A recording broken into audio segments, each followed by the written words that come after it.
We are recording this to the cloud. This is week 8, part 2. And don't even bother with part 1. I'm just blabbering on about Vygotsky. Just watch part 2. You know, you can always read about that stuff anytime you want. But here we not only have Donald Clark in the house with us tonight, we have Ron Ostin, who's a university professor from York University and a former dean of York. And we have Tom Reeves, who's often a guest. In fact, when I can't think of a lecture to give, I write to Tom and say, can you show up tonight? And, you know, he normally says, yeah, what do you want me to talk about now, Kurt? And so usually it's authentic learning or, you know, design-based research or anything we can come up with, he'll jump in. So last week on authentic learning in R511, you've read from Dr. Tom Reeves, and you've read from him previously in other weeks as well. So I'm delighted to have them in with us. Stephanie Pankey from UNC, University of North Carolina, my compadre in training teachers in Bangladesh and Afghanistan. Thank you, Stephanie, for showing up. Stephanie, you want to say hi? We haven't heard from you. Just want to unmute? Yeah, it's so wonderful to be here. We just did a faculty training on artificial intelligence and tried to talk our School of Government faculty at UNC through their fear of being obliterated and overtaxed with cheating. So I'm super excited for this talk. And yeah, Kurt, if you wouldn't mind sharing the recording with me, I will definitely pass it on. We have a new student cohort at the Asian University for Women, and this Wednesday I have my first class, design thinking class with them. I have 17 students this time from Afghanistan, India, Bangladesh, Pakistan, so very international, really great. Rohingya refugees, so fascinating women again.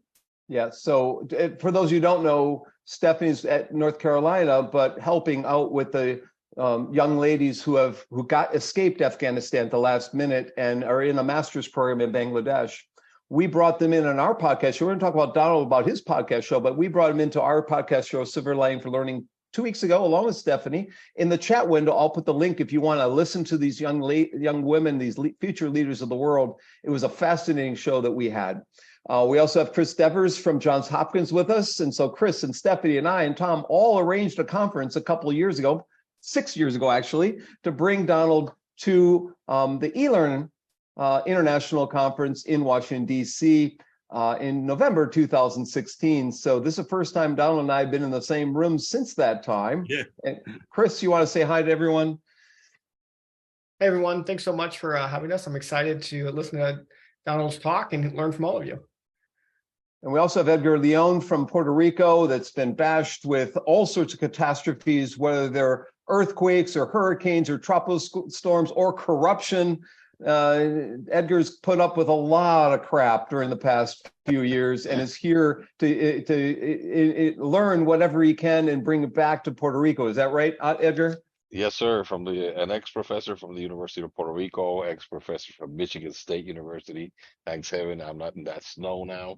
I'm in Puerto Rico, and now I'm with Caribbean University here in Puerto Rico, teaching the doctoral degree courses. Some of my students may show up around here, so thanks a lot for the invitation. We love to have them. I've seen them many times. I like to have your students. So we have Donald Clark, who's an entrepreneur. You know, created a company in the early age of e-learning, and so we'd like to hear a little bit about that. But since that time, he's internationally known for his blog, Plan B. And so if you haven't read it or been to it, he basically summarizes every learning theorist, even those people who weren't necessarily thought of to be learning theorists, what they had to say about human learning. So those of you in my class should be looking at basically his cliff notes, his cheat notes, so you don't have to worry about the tests that you might have or I might pop on you. But he's an internationally renowned speaker. And my first time I met him, he was in the first row in a round table in Los Angeles at an e-learning conference. And he was sitting at the back end of that table. And afterwards, he wrote me the nicest note I've ever gotten on any speech I've ever given. And I've kept it up. If you look at my testimonials, it's the first one listed there. And it's got the date. So you'll know exactly the date I met Donald at that conference. He makes the rounds. There are two people I know that make the rounds. Stephen Downs in Canada. He summarizes everything you ever want to know about technology in his blog, Old Daily, and Donald Clark. And you now not only can have him in a blog posts and in his writings and listen to him as speaking, but now he has a podcast show. And I'm not really sure if it's called the Learning Hack Podcast or the Great Minds Podcast. Tonight we'll settle that. I keep looking at, well, which is it? And he has an AI company called Wildfire. He's an investor and board member and thinker and tinkerer, and is part owner of, I guess, Cog Books, which is also in the e-learning space and other kinds of things. And he runs around the world learning about AI and new technologies and learning technologies. He's got 3 new books, not just one new book. He must get bored. He writes one book, Learning Experience Design. And we had folks in my podcast show 2 weeks ago, Mark Milleron and others, on learning experience design. He's got a book, Learning Technology, a complete guide to learning professionals, and artificial intelligence for learning how to use AI to support employee development. Tonight, I would like him to talk about all 3 things. I'd like for him also to talk about his career path. Christian and I, my TA, and I brainstorm questions, but you're all going to have questions, so we won't ask much of our questions. But Donald's agreed to do something I didn't initially. Oh, we got 4 more people waiting to get in here. So they're patiently waiting for me to allow them in, including one of my colleagues in crime from Korea. So she must be up early this morning in Korea. Hyung Kyung, you're with us here. Thanks for coming, Hyung Kyung. Lee from Korea. You want to say hi, Hyung Kyung? Nope. Hi. Hi there. You want to tell them what university you work at? At Yonsei University, I'm working at there.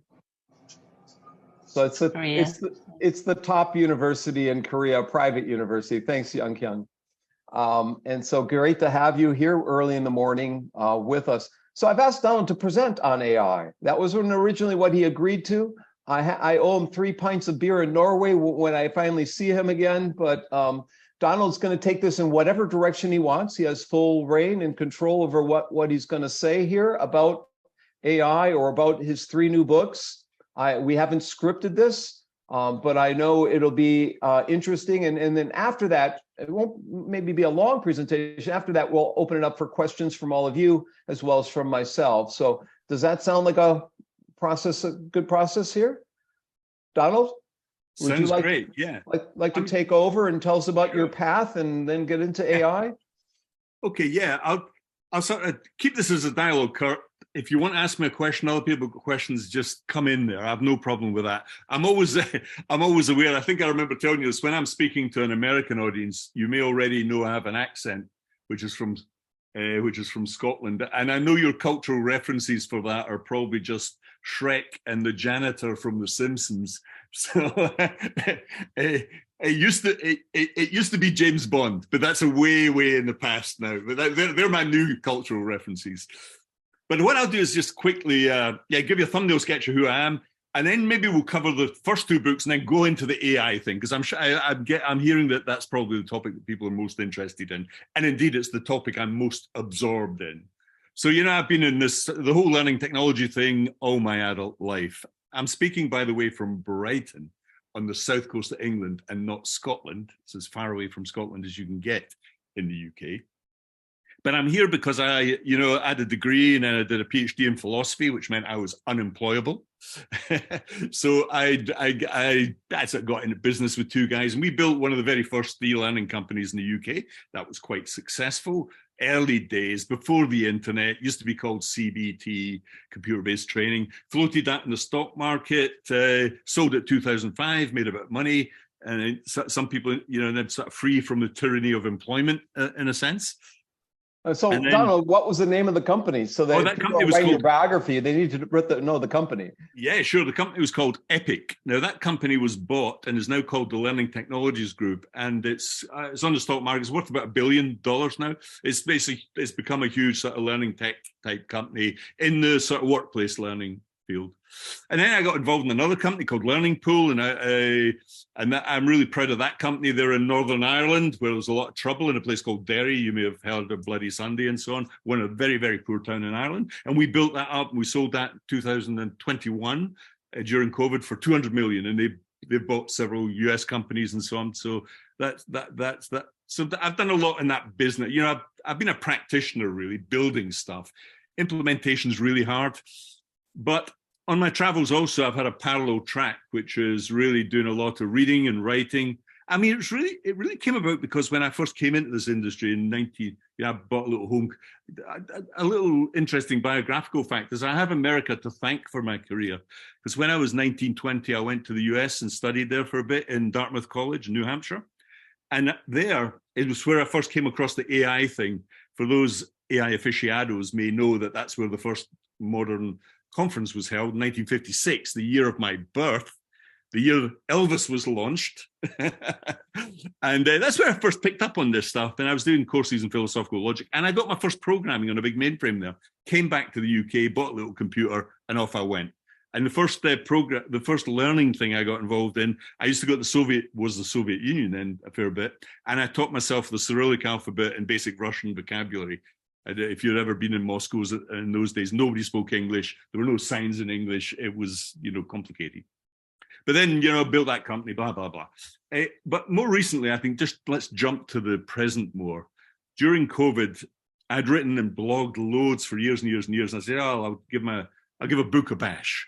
And I ended up writing 3 of them. I really just got, locked myself away, really, like most people. So just to cover the 2 books that we can do very briefly, and then the third one, then we'll go into the AI thing. Okay. And also, he not only blogs profusely, he writes in Facebook. And if you want to learn about culture and history and geography and just social cultural aspects of life, become a friend of Donald's in Facebook, because you could read about everything that's happening around the world, but he knows so much. Aristotle was supposed to be the last person who knew everything. Donald might now take the reins on that. So, read his Facebook posts, read his blog. Go ahead, Donald. I'm sorry. Yeah, no problem. Yeah. I travel a lot, especially in the Middle East. And, I went to a little side anecdote. I went to Syria with my wife and family on holiday. And I came to the US, this was a few years ago, to Los Angeles. And the guy opened my wife's passport and I had a Syrian stamp. And he said, what's this? She said, it's a Syrian stamp. I said, why were you there? She said, I was on holiday. And I think she would have been better off saying she had gone to the moon, to be honest. I think he would have believed her. The moon he would have believed. Syria didn't. Anyway, we got thrown out of the US. She's not on a no-fly list and is unable to come back into the US. I've been back because I got a new passport, but sometimes traveling a lot can get you in big trouble, believe me, in this day and age. But anyway, Egypt and Greece and Rome, their history is one of my hobbies. And I traveled to Egypt a lot and been there. I was there in December. It's all that jazz. But so these books I was referring to. Now, one book I wrote, which this is one I enjoyed writing the most, which is called Learning Technology. So I've spent all my life in that area. So have you, Kurt, so many of you who are listening to me. But I couldn't come across a book that really described the history of this thing in any depth. So, and when I mean history, I mean the real history, because I've always believed something that people find quite unusual, that learning technology is the most fundamental and potent technologies that we as a species have ever come up with. And when I say learning technology, I do mean writing, I do mean printing, I mean pens, pencils, blackboards, the whole, in fact, in the book, I go back to 50,000 years ago in the cognitive revolution, because I've been in the caves in Altamira in Spain. And I don't know if you've ever been in those caves. They're about 35, 40,000 years. You go in and it's completely dark and these amazing paintings spring out at you.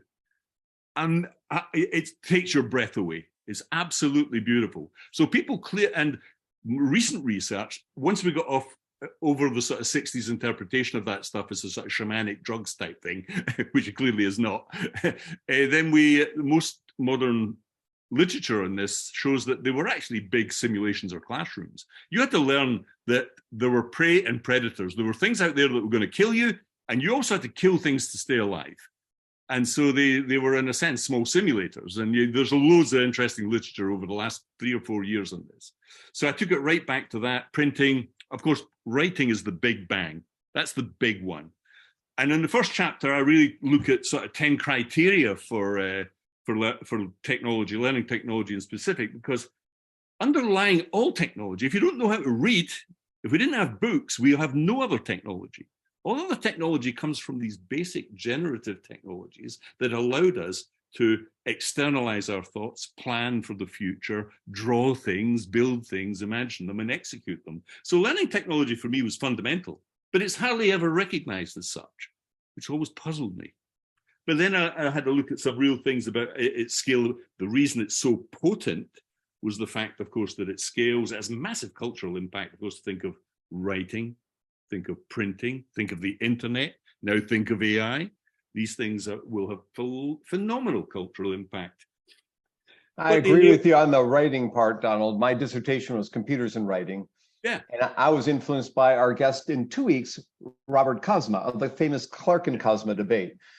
He's popping in here, and he gave me advice on it. So I was building writing tools, using those writing tools, keystroke mapping and other kinds of for generative writing as well as evaluative. So I agree with you. I'm sorry to interrupt, but yeah, no problem. Writing was the foundation. Yeah, of in a funny sort of way, I've grown a bit disenfranchised by writing, though, because I think we're sort of, in a sense, a young person now can spend 20 years of their life doing nothing but writing essays if you're in a liberal arts context. It strikes me now as a bit puzzling, this, that you can go for 20 years of life, not have a job, never work with real people, never do anything. And I've grown a bit skeptical of, the paper mill higher education model, to be honest, because the world's falling apart. We're looking down. The graduate class has taken everything, those who work with their head, the people who work with their heart, people in social care, nurses, and people who work with their hands. They're the people at the bottom of the heap all of a sudden. And I just wonder whether we're drowning in a sea of text. But I'm not too sure that it's such a socially advantageous thing. We can discuss that another time. That's maybe too political. My second book was this learning experience design. So I'd built these companies and executed a lot of technology and, of course, content in all sorts of ways. But one thing started to really worry me was the learning experience designers, the young graduates on instructional design, because their view of the world was that learning is an event. If only we have these little Disney experiences, gamified, cartoon speech bubbles, drag and drop, whatever. It drives me bananas, that stuff. I'm an adult. I don't want to watch Disney. I took my kids to Disneyland, but that's it. And so I wrote this because I'd been studying learning theory all my adult life, and there's nothing in the theory of learning that says that learning should be an event, the lecture being a primary example. Learning is by definition a process. So designing for events is a big mistake. That sort of sheep dip thing, restricted course. And the people who take them, of course, feel that. It's like wearing a jacket that's 2 sizes too small for you. You're fed down these little channels, answering ridiculous multiple choice questions. Where in real life does anybody ask you a multiple choice question? Never. And so that you have this rather odd artifact type thing. It's more to do with the nature of the tools that produce it. So I wrote this book opening it up a little bit. Sure, you have to know how video can be used in learning and graphics and so on and so forth, but it's more important to know, it's learning experience design. Learning first, then consider all the different experiences you can have, and then thirdly, design it. People jump into design. Say I get 23-year-olds telling me, oh yeah, it's all about empathy. Are you kidding me? If you're doing a training program for a plumber, you're not telling me, you're a graduate in English literature, you have no empathy with a plumber. And of course, Donald Norman very famously wrote a whole book on this, emotional design, saying forget the empathy stuff for a minute. Think about what the person does for a job and then design the training around that. So that I think there was a lot of noise and cloudy conceptual stuff here. So that was the second book. But let's jump to the big topic now, and that's AI. That's what we're really here to talk about, I suppose. And this happened to me, I say, there's a long history to this, going way back to when I was a student in Dartmouth, where the first AI conference took place. And then in the 90s, I was building some expert systems that were quite complicated, but the hardware and software were nowhere near good enough to execute what needed to be done. But about 7 or 8 years ago, in fact, it was about 8 years ago, and indeed when I came over to Washington, I talked about this AI type stuff and the fact that in the history of learning technology, this is going to be a big bang as big as writing. And I still believe that. And it didn't surprise me when ChatGPT came out, because we had been working with PT since the beginning for a couple of years, and we've been working with these large language models and generative stuff for quite a while. And so we knew what it was capable of, but boy, did it surprise everyone, even in the AI community. You know, when it reached to 10 to the power 22, so your 170 or 75 billion parameters, this thing just dog-legged in functionality.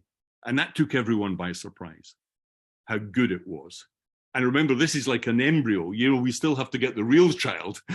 You know, wait till we get to GPT-10, and when it's built into an ensemble of other things. There are big problems with this we can discuss in a moment, no doubt. But going back to the AI proposition, I think one thing that people forget is this has been around for a long time. We live in a cloud of AI. We all use Google. Who doesn't use Google Scholar? You know, I get ethics committees telling me that universities should not be using algorithms unless they're transparent. You've been using it for 20 years, Google Scholar. Are you going to block that in your university? I don't think so, because this is about competence. You know, if something's competent and useful, use it. I think there's a lot of sort of rather odd anthropomorphizing around the ethical debate. You know, every man, woman, and his dog has set up an ethical committee. You know, the topic that launched 10,000 PhDs that probably won't be read because it's a high-end, quite difficult topic that will be handled by other people. But I think coming back to this cloud of AI we live in, it's not only Google, of course. No doubt you, like everybody else, watched Netflix, Disney Channel, whatever during COVID. And of course, all of those interfaces. The first big impact was on interface design. People forget this, Google Scholar, but also text-to-speech and speech-to-text. Now, I've worked in the accessibility area with people who've been blind and deaf for a number of years, and I was at a big dinner for this during the week. This revolutionized the life of people with those disabilities. We forget that. This is AI-driven. So there are a huge number of things, just even in the interface. You know, I have sitting in the corner, I won't say her name, Alexa. That whole speech interface is completely changing, in a sense, doing away with the need for some text in interfaces. So I think we're getting, you know, AI is the new UI, it would be a good way of putting it. So that was the first one, really, search and interfaces. But there's also the whole notion of learner engagement, as it were. And I've been using sentiment analysis. That suddenly got very good. So that's trying to identify the feelings people have, both engagement and sentiment. And we're using some really smart tools now. This is in a company called Learning Pool that I was involved in, where you're trying to identify from social data how engaged people are in the learning process. And that's actually quite a tough problem. It's a really tough problem. But we're getting there using the analysis of social data, as well as, of course, the sentiment. How do you feel about this course? Are you really worried about your exam? Are you know, the whole well-being thing as well? And then there's something I always point people towards, because people know it, but don't really know it, on engagement. And that's Duolingo. So I'm a huge fan of Louis Van An, who is an AI programmer, Guatemalan. And Duolingo has currently about 500 million registered users, about 35 million monthly users, active users, 35 million. That's a lot for one learning program, and it's free. But what's fascinating about the AI engine, because it is an AI engine, is the way in which they deal with what I call forgetting, the old Ebbinghaus curve. So what they do is rather clever, I think, super smart, in fact. They forget about the sort of space practice idea in terms of remembering. What they do is track every word in your mind and have a half-life like uranium. They work out the half-life on forgetting for every one of those words or grammar rules or whatever, or even phrases. And so, because learning a language is an area of catastrophic, I mean, it's catastrophic in schools in the US and UK as well. All those kids who are learning Spanish to get into college and can, you know, como está muy bien, that's about as much as they pick up after 4 years. It's crazily catastrophic. And yet people are finding that learning a second language is tough, and that Duolingo is sort of solving the problem for them. And these algorithmic progressions that they're making in publishing guide us forward here. They've now launched maths, they've now launched reading programs. So I think you'll see a lot more of that AI-driven free and freemium stuff on the web. I think there's a lot of analysis that can be done using AI as well. And I've been involved in building a thing called the blender. So you'll heard the term blended learning. And blended learning for most people in colleges is actually blended teaching. So, you know, people just sort of slice and dice. Oh, yeah, we'll have a bit of some lectures, we'll have a bit of classroom, bit of this, bit of that. And then we'll sort of shove it together with some online stuff, the Velcro model, as it were. But actually, to do it properly and mathematically, we built a thing called the blender, again, using AI, where you take data about the learners. Are they at home? Do they have English as a second language? What problems do they have? What's the diversity mix and so on? And then learners, type of learning, incredibly important.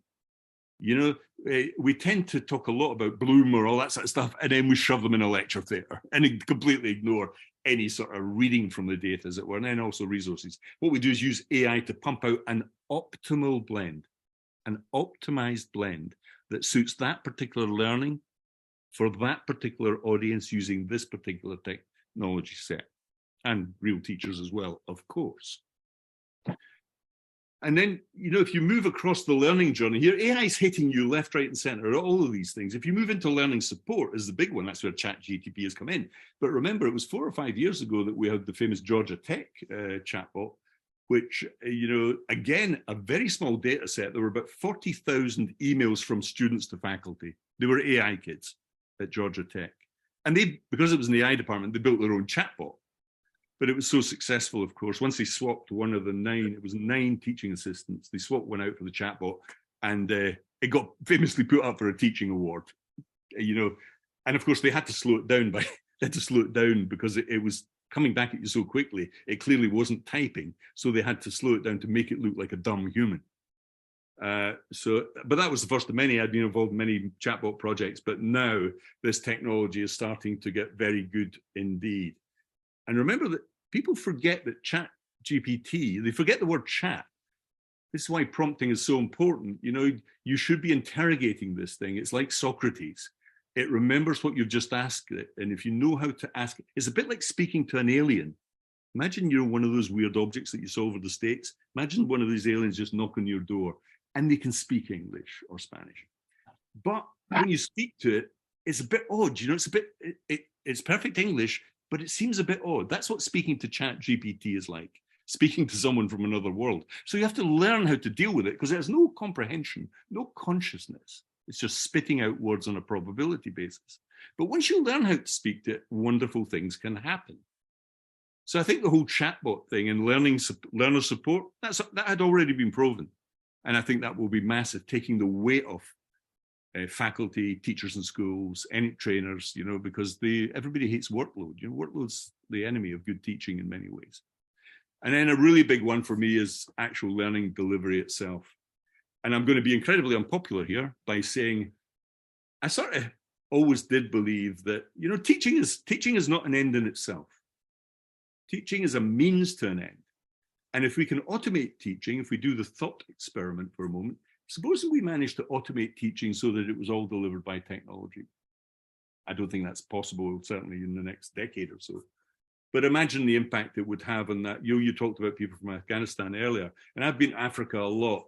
And, you know, most of the debate is about the developing world. But most people, so very well talking about higher education, but most people in the world have no chance whatsoever of getting anywhere near a university. And the people most in need of education, I feel, are furthest from it. And it's sometimes getting worse.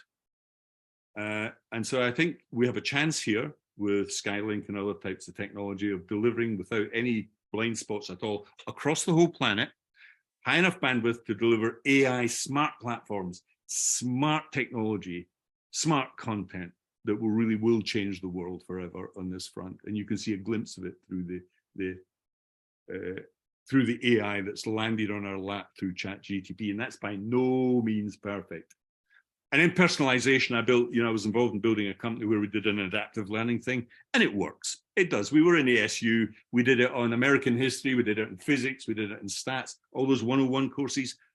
The students get through this stuff, you know, and there's nothing worse than seeing, you know, a young person fail at the end of their first year at college. You know, it's a disaster for them, the college, and for society as a whole. But it happens a lot. And actually, with some help from the technology, you can see how you can get attainment up and prevent a lot of that type of stuff. And then there's the whole assessment thing. I could go on and on and on, but I've probably swept through the learning journey enough to just halt for a minute so that we can get into more dialogue around this, because no doubt you have many, many questions. And I've been heavily involved with these large language models, but many other types of tech. I think it's important to remember that AI isn't just that. AI is many things, and they're all proceeding at different paces. Yeah, and it will continue to surprise us. Yeah, I saw a lecture one of my students is giving on AI, former students, and she had it split up in military, higher ed, K-12, all these different environments is making an impact. I'll back up a second, 2 seconds. You talk about Duolingo. Tomorrow and the next day I'll be finished. We have provisional acceptance of a research paper on Duolingo. I have huge admiration for the founder as well, Louis Van An. I mean, just incredible what he's been able to do and provide for millions of people around the world. And it's a success story. It's one success story. We looked at motivational supports and incentives and self-directed learning in Duolingo, what could be done to even improve upon that. So it's one strand of my research. I'm wondering if you could promote, before we go to questions, your podcast show a little bit, tell people about what that is, as well as your blog. And if you could, the video that I saw about Wikipedia, could you tell us how that's related to AI as well after you explain what your blog is and your podcast show, so people might want to listen to your podcast show? Sure. Yeah. Well, first of all, the podcasts. I had written 200 blogs, as you said, Kurt, on learning theorists. And this is from the Greeks to the geeks, it was called, from Socrates. Actually, we went before Socrates to Confucius, the great religious leaders, came through to the Enlightenment, and then on through Marxists, modern French philosophers, the whole lot, really. And it got to a lot. I didn't mean it to be that many, but I was writing them so many a year. It got to over 200. But we've clustered them. Okay, and we've put them into a series of 1-hour blogs. And I'll put the link up here so you know where they are. They're called The Great Minds in Learning. And we do the cognitivists, we do the behaviorists. We've just finished one on utilitarians, and that was Aristotle, Bentham, Mill, and Seligman. This well-being, happiness is written into your Declaration of Independence. You're in love with happiness. Americans are very happy people, but the rest of the world are a bit suspicious of this as the only thing in life. So it was a debate around whether we've gone off in the wrong direction by promoting happiness as a single goal, philosophically, but especially in education and training. So that was the latest one that's just been released. But we've done about 20 of these, and they're fun. The guy I did it with used to be a sort of punk rocker guy on TV here, John Helmer, and we have a bit of fun, but they're quite serious deep dives into the subject based on quite a lot of reading. So that was that side of thing. What was your other question, Kurt? Sorry. So I saw this video, maybe it's an old video, where you had made Wikipedia more engaging. Can you explain what that is and what sure happened? This is related to the AI thing then. So about 5 years ago, my son has a degree in AI, and I've always been involved in the content business, building courses. So and the trouble with the building courses, you can go to an e-learning company and they'll charge you, they'll charge you $10,000, $20,000 for an hour of learning, and you'll get this crazy stuff, what does Peter think about the Data Protection Act? Click on a speech bubble, and you get this hokey type weird stuff out of it, and the end of the module, the assessments, 4 bad multiple choice questions, so and all that cartoon stuff just really started or the stock photographs, like everybody in an office looked beautiful, the lack of realism is unbelievable. So we built this tool that would take a PowerPoint, take a document, or take a video, any of those assets. Companies and organizations have this big mother load of stuff, as text, video, or PowerPoints, SlideShare, and so on. And you put it into this AI machine and it spits out courses. And it does it quite cleverly. No multiple choice questions. But what we do is rely on AI, because actually there's a huge amount, very interesting, we did a whole podcast on this around retrieval practice. So, actually, if you really want to learn something, you have to make the effort. That book, Make It Stick, and so on. But Roger McDaniel, all those people. We have a huge literature on this. You really have to make the effort. And that cognitive effort isn't just picking one of 4 A, B, C, D. That's quite lazy, because the answer's on the screen, 25% chance of getting it right. Actually, if you're good, you can guess them. You can redesign it yourself. So they're based on open input. You really are typing the stuff in. So it will take key concepts and numbers out of any piece of text or the transcript from a video, but it will also allow you to do open input answers. And this is a big thing for me. I think the big mistake that e-learning has made is not actually adopting open input as a method of dialogic teaching, because that's what somebody does in the classroom. I used to teach math. You'd never just present multiple choice questions verbally to a kid. It would drive them crazy. It would drive you crazy. What you do is ask them a series of progressive questions trying to diagnose what problem they have in their head. Now, you can do that using AI because you can semantically interpret the answers. We're there easy. This is not, it's 4 or 5 different algorithms put together. You have to accept synonyms. If the answer was 2020, you could write it TWO 2020 or 2,220 or 22. There's 4 or 5 different ways of doing it. That doesn't matter to the AI. It will semantically identify the right answer, or even synonyms. It might be examine the thing. Well, if it was inspect, it would be the same. It's a synonym. That's still a right answer. So, there are always these, but the big one really is what ChatGPT does is turn this stuff into vectors and mathematics, and you deal with these parameters, and then you semantically interrogate the answer given by the student, and then you'll match it to see if they've got the right answer or not. And it has a very high hit rate. But nobody's doing this. We're still plowing that old furrow with content, which puzzled me, which is why I wrote the book, on learning experience design. We have to move on and start using. So Wildfire is the tool that does that. And we do it for big corporates, and everything from, technical training through to high-end consultancy type stuff. And it works pretty well. And it's about 10% of the cost. And we turn around the course the same day. You send us the PowerPoint, we give you the course the same day because AI is doing the labor. Yeah. Can you explain how that links to Wikipedia, the Wikipedia problem? Oh, yeah. Okay, so originally we built the tool on. I actually spoke to Jimmy Wales. I was chairing a conference. I did too one day, actually, in Saudi Arabia. The day before I was almost kidnapped in Saudi. That's another story for another day. I remember that story. Well, it was one thing about when Wikipedia came out. It was a bit like a Chat GPT moment, because I don't know if you remember, but a lot of schools and universities banned it. They blocked it. They blocked it because of the same reason, kids will just cut and paste, the usual thing. But actually, I was far more interested in its positive uses. And actually, one of the things that I said, I said to Jim Wales, have you ever thought about turning it into a real learning resource where you simply take any page and you automatically produce something that challenges the student? And he said we had a little dialogue about it, and I went away and built it, actually. And originally, this tool was built around Wikipedia. Then we thought, well, Wikipedia is just text.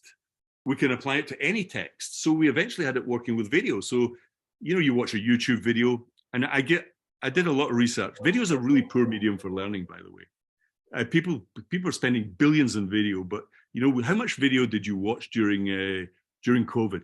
I can't even remember the box sets I watched, never mind the movies. Because there's a very famous effect here, psychological effect called the transience effect. In other words, your working memory could hold about 3 things at once. You've got a 20-second window. It just passes through you, really. But it gives you the feeling you've learned. So you watch one of these documentaries about Egypt, ask somebody the next day some detail about it, and they'll have forgotten it all because there's been no chance for active learning. So we grab the transcript of the video, and then we do the retrieval practice type stuff, open input, to make sure they've learned it. So you get Video Plus, which gives you good learning. Video is very good for emotional impact and engagement. It's terrible for detail and knowledge. And ChatGPT can give a transcript or a summary, can summarize all the videos in YouTube, which I find fascinating. So it's like, Cliff Notes is online. All the students in my class, Jimmy Wales, the founder of Wikipedia, dropped out of Indiana University when he's in our doctoral program. So you should all drop out. Don't take, don't tell the department chair I said this, but you should all drop out and make a name for yourself. Go ahead, Donald. Yes. So I think these tools are, I think we we're writing 5,000 years ago. That was the Big Bang for learning technologies. This modern era, the generative AI stuff has been around for really about 5 years since the first big models came out. But it's getting faster and faster now. It's taken us 5,000 years to get here. It took us only 5 years from beginning to end to get to the launch of ChatGPT. So think how quickly this will happen, folks, over the next few years. Now, we have to be really careful here as well, though, and not anthropomorphizing this technology, because it has several weaknesses. One is provenance. You don't know where the knowledge has come from. Another is updatability. In other words, even ChatGPT will only work with questions up to end of 2021, because that's when the training period stopped. So there are some serious problems about accuracy as well, of course, because it's producing this hallucinogenic type stuff as well, false answers. However, it doesn't worry me that humans are worse. I often say, this brain inside my skull, I sleep 8 hours a day. I get depressed. I get moody. I get hangovers if I drink the night before. I'm going to die. I can't network off you. I can't network with anybody. I've got about 50 social biases that Kahneman got a Nobel Prize for identifying that are all innate, by the way. Can't do much about them. This is not, and I forget almost everything you try and teach me. This is not a great bit of jelly up here, really. And yet we regard the human benchmark against AI as the great thing. I think not. Actually, this technology has to actually transcend that and do better things. It's the old thing about, I'm flying to Innsbruck in Austria tomorrow. I'm not flying in a flap. We didn't copy a flapping bird to learn how to fly. We're not copying the organic world. We're taking some principles in physics, and then we build airplanes, which are very different to get me to Innsbruck in Austria. And the same is true of AI. It's different technology. Interestingly, there's a lot of I did a big podcast on this, going back to Pitt and McCulloch and so on. There were lots of things almost metaphorically taken from the structure of neurons and networks in the brain that were incredibly useful, I should add here. That's a long story in one of the podcasts, a fascinating story that goes back to Hebb's way back in the 1930s, right through the 50s. Some geniuses worked on this stuff and got us to the neural networks that we know today that have given us these great gifts. So watch his podcast, read his blog. What you're saying, Donald, is your experience at Dartmouth. Those Ivy League people were wrong. They were listening to Roger Schenck, God rest his soul, recently passed away, who believed you could build expert systems. That was the ultimate. The other camp believed you could cram as much knowledge or information in and eventually become intelligent. That's the camp that won temporarily, the chief chats of the world. Do you think and Edgar's got a question for you. We're going to go to Edgar next here, but do you think that debate is over, or the expert system is going to ultimately win out and we'll be back to what Roger Schenck was saying? No, Roger, who's was a good friend of mine. I love that guy dearly, and sad loss to all of us. But I think I mentioned some problems with these large language models. Now, the large language models had amazing functionality at 10 to the power 22, your 175 billion parameters. But there's a great deal of skepticism. Now, I think, does size matter? In this case, it does. So the number of parameters will still make it better, but it doesn't ultimately solve some key problems. One is common sense, another is context, a third one is provenance. Where did the knowledge come from? It can never tell you where the knowledge comes from because it comes from a network of vectors and parameters. There is no source in the large language model to go back to. It's like a hive brain. Now, the guys who worked on the purely mathematical form, non-data driven, non-machine learning form of AI may turn out to be still right in the long term here, because some of them are turning back towards this. And so we had recently Jeff Hinton, who's the big back propagation guy, very a god in the AI world. He gave a very interesting lecture thinking that the mortal computer will happen. The absolutely fascinating idea that we may have to actually grow a sort of biological substrate to make these things a little bit fallible. It's almost like a kite. When you fly a kite and you have to let it go a little bit and destabilize it to make it good things happen. Well, it's a bit like that I'd really recommend his lecture on the mortal computer, because I think that's one way in which this could all go. But I mean, there are several directions of travel here. But one thing's for sure, you'll see that these large language models will work in ensembles of AI. So watch Google here, because Google already have Google Scholar and, of course, Google Search, and they have Lambda, a massive language model. If you can make these systems work with each other and communicate with each other, then you solve the problem of accuracy might be solved to a great degree by just increasing the number of parameters. It's not just the number of parameters. Like the big open source language model Bloom has taken something like 17 African languages. It's much more diverse in languages, for example. So that might be a direction of travel. But I think provenance, updatability, common sense, and context are the big challenges. But we'll start to get that over the next couple of years, because the systems will be interestingly how do they speak to each other? This is not a traditional API problem. This is actually, it may very well be that ChatGPT has to literally speak to the other systems intelligently to make them work optimally. But there's huge amount of money being spent on this, on research. And the US, I have to congratulate you guys. You know, after the Second World War, Vannevar Bush, you know, you got government, you got the universities, and you got business working together. No other country on the planet has done this so successfully, which is why these great things are coming out of the US at the moment. Still, that I think it's what makes it sing. You know, look at OpenAI, incredibly smart people who have come out of the university system, but it's Elon Musk and Microsoft who have pumped the billion, then another billion into it. It's still a not-for-profit, a capped not-for-profit, but you also have government looking very carefully at this as well. And I think interesting business models are emerging here as well on top of all this. So Edgar's got a simple but complex question, and Dalton has many questions, and I'm sure other people do as well. So Edgar, would you like to ask your simple but complex, difficult question? Sure. First of all, thank you for the wonderful information I'm getting here. As a professor, you know, will AI force the teacher education programs that exist right now to start from scratch? Because what I'm seeing is that it's all wrong. Right now, we're like doing something that we should not be doing. We should be changing the methods. We should be changing the amount of materials that we're using, and this is also tied up to the accreditation companies that come in and say, no, don't change that, do this.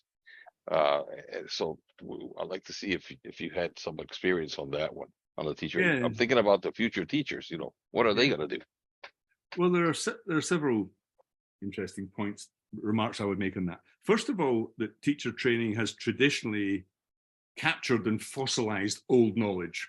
So a typical teacher training course still is likely to include Bloom, for example. Like everybody knows Benjamin Bloom. Now, Benjamin Bloom, you know, his 2 Sigma paper is a work of genius. Nobody knows about it. His work on time to competence, like let people take as long as it takes. Don't restrict them to 1 term or an hour. Work of genius. But everybody knows this one thing, that stupid colored pyramid, which he never wrote in the first place. And of course, it's completely wrong. So along comes his student Anderson, rewrites it, but it gets fossilized because it's a colored pyramid. Abraham Maslow, complete bullshit. Maslow didn't even mean it to be a hierarchy. It gets fossilized. And Dale's Cone is the worst because that's completely fictional, a very famous piece of fiction. So that stuff got fossilized. To be fair to a lot of teacher training courses, they sort of washed that out the system. But I feel they've replaced it with other bad stuff, to be honest. So you get a lot of very weak therapeutic type stuff, that's come in. It's a la mode, this year. And the worst is the Foucault and so on, the postmodern stuff. Really, like, have you ever tried to teach 30 boys mathematics at the age 16? This is one of the toughest things you ever do in your life. And none of that will help you. Because actually, there's a whole load of human behavioral things that you need to practice and do for real in a real classroom. And higher education is easy in a way.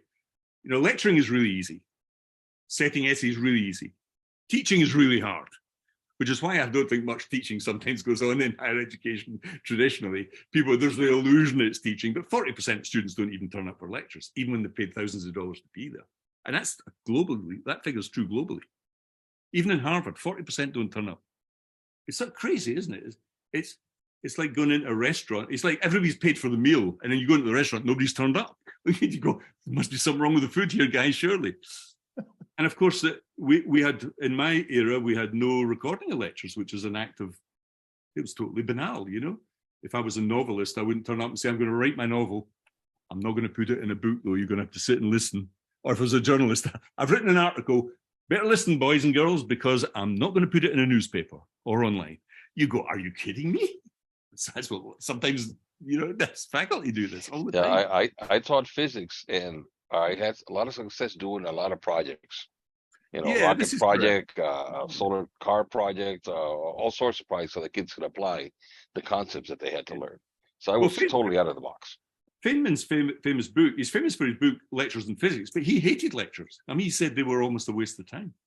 And, you know, even though he's known for the book called Lectures in Physics, but I think we're forgetting something. So, you know, there's a really wonderful book by a guy called Goodwin called Head, Heart and Hand. I referred to this earlier. What we've done is taken the educational system and we reward people for knowledge only.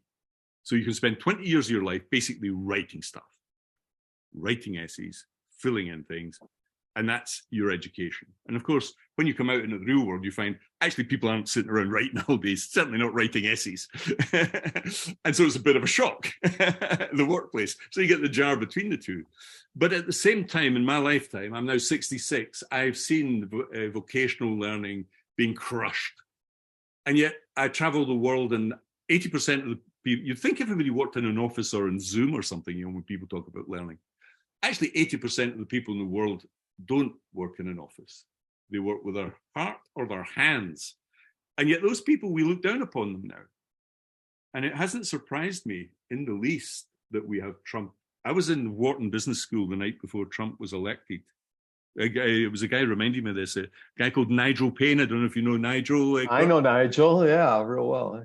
So, and it was the night before the Trump election, and I had been talking about AI, and this is a long time ago, and I put a prediction up from an AI, it's an Indian group I know well, and they had done a lot of social media analysis, and they said, oh, Trump will win. And I'm not a Trump supporter, but I said, I think Trump will win. And people laughed. They laughed, the whole room. These are postdoc people, really smart people, all laughed. But, you know, they weren't laughing the next morning. But I think, you know, Trump, we had Brexit here, with the Gilets jaunes in France. You have this, you're going to have some real social problems, and they will not go away if we continue to reward head and not heart and hand. And we look down, we have a graduate class now, I think, that looks down on working people, which has disappointed me. It was the world I'd come from. But I feel we're in some trouble here if we continue with rewarding people just for this abstract knowledge they pick up in college. Seems to me a big mistake. And of course, college enrollment in the States has gone down every year for 12 years in a row. You know, 12 consecutive years in a row. And I think that's a sign of the rebalancing. I'm not against college, it's a great thing. It's produced wonderful things culturally and in terms of employment and research. But the danger is we think it's the be all and end all. And that really worries me, because I think it's a big mistake globally. And I've seen this a lot in the third world as well. You know, the poorest area of the world is still sub-Saharan Africa. And we go in there saying, get to college. Are you kidding me? What are you doing? Or even some of the universal schooling things, you know, because it's quite often the sort of middle class, really wealthy, just tiny, tiny slice of people who actually benefit from that in those countries. Whereas what Africa actually needs, I was in the African Congress building a few years ago debating this point, and most of the African audience agreed they need vocational learning. They need to improve tourism. They need to be, you know, in Ethiopia, they have 12 universities, hardly anybody coming out. They have no colleges, no community colleges, and vast armies of Chinese people arrive and build the buildings because they have no skills. The madness of this application of our Prussian model to the whole world, because remember, it's not even the American model, it was a German-Prussian model that swept through America and back into Europe and globally, has, you know, it worries me, to be honest. I'm following on the teacher training question here, because I think, you know, what is teaching? What is the thought experiment? Suppose we had no teachers and technology did it all. Would that be a bad thing? You know, that would, you know, I'm not too sure that it would. To be honest, because teaching is just a means to an end. It's a conduit. It's a conduit from a body of knowledge through one brain and directly and into the other. I think other forms of being are possible.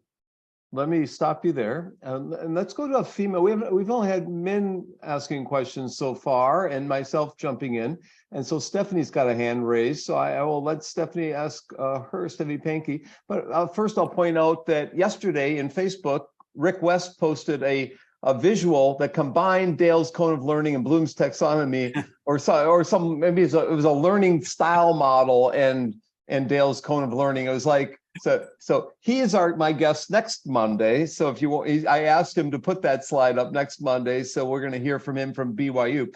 Stephanie, do you have a question that you would like to ask of Donald? Absolutely. I want to defend the Prussians because those are my people, right? But so Germany does not just have this Humboldt ideal of higher education as the end all be all. We also have a very robust vocational education and training sector. Actually, Absolutely. That is really, really struggling. And it's struggling from teacher shortage. So we have universities of applied sciences. In these programs, people study engineering, or they study actually nursing, or cooking and stuff. And they study it at a university level that makes them good enough to then be teachers in vocational schools, for example, or managers in companies or whatever. But this is really hard, recruiting teachers, because these schools are incredibly hard. These are students who have learned that they hate school. That's why they go into an apprenticeship. And then they come into the exact same situations, teacher in the front, students in the room, and they are like, okay, we know how this goes. This is let's party. So I've been working with vocational teacher candidates, vocational school teacher candidates. I'm super curious. What is the promise of AI in this aspect? And also, what is the promise of AI for disadvantaged students because they don't speak the language, or is that English is not their native language, or German is not their native language? So how can we solve these very real problems instead of just, having this ChatGPT experience? Yeah, you're right. I'm so glad you brought this up, because you're absolutely spot on. What a lot of people don't realize in other countries is that the strongest economies in Europe, which have traditionally been Germany, Austria, and Switzerland, have a lot of the kids, very small number of people go to college compared to America and the rest of Europe. And it's been hugely successful. And it's been hugely successful because they have a balanced economy. And that's still true. Although I think it's under some threat, to be honest, because just like everywhere else, the graduate world is grabbing it all. So in the UK, for example, my mother and sister were both nurses. They were working class women. They would never be a nurse now, because in the UK, you have to go to your university and do it as a degree, which is an act of complete and utter madness. We have 40,000 empty nursing places. And you know what we're doing to solve the problem? We're robbing poor countries of their skilled people. We're robbing Africa, we're robbing Eastern Europe, and all the young people are leaving those countries, leaving an old and aging population who can't look after themselves, and destroying the possibility of economic growth in those countries. Now, that rebalancing, my fear is that rebalance, that's actually being eroded, even in Germany. I'm in Germany every year in Berlin. And I fear that the model is robust, but not robust enough. And you're right. So the second part of the question, how does the AI help this? I've been writing a fourth book on VR, AR, and the metaverse. And like most people, I have quite a good track record. I predicted Trump on the night of the election against the run of play. I predicted Brexit, and I predicted the AI thing. But I'm going to put my neck on the line as well and say that the metaverse thing is going to happen. And the reason for that is, and it will be incredibly important for vocational learning, because one of the problems with vocational learning is it's absolutely hopeless teaching it in a lecture room, almost pointless for a lot of it. You have to be out in the real world, or you have to have context. Context matters. It really does matter, because it increases the efficacy of the learning. And it's normally learning by doing as well. We strip that out in college. We don't do any learn by doing, really. Some science, but not much. Now, you have the possibility in VR. So I've been involved in a lot of VR, going way back to the first DK kits. And you have those moments in life, like ChatGPT was one. I remember Google Earth. Do you remember when that globe came on and you went down and you went through and then you landed on your little hometown and you saw your house sort of thing? It was like mind-blowing moment.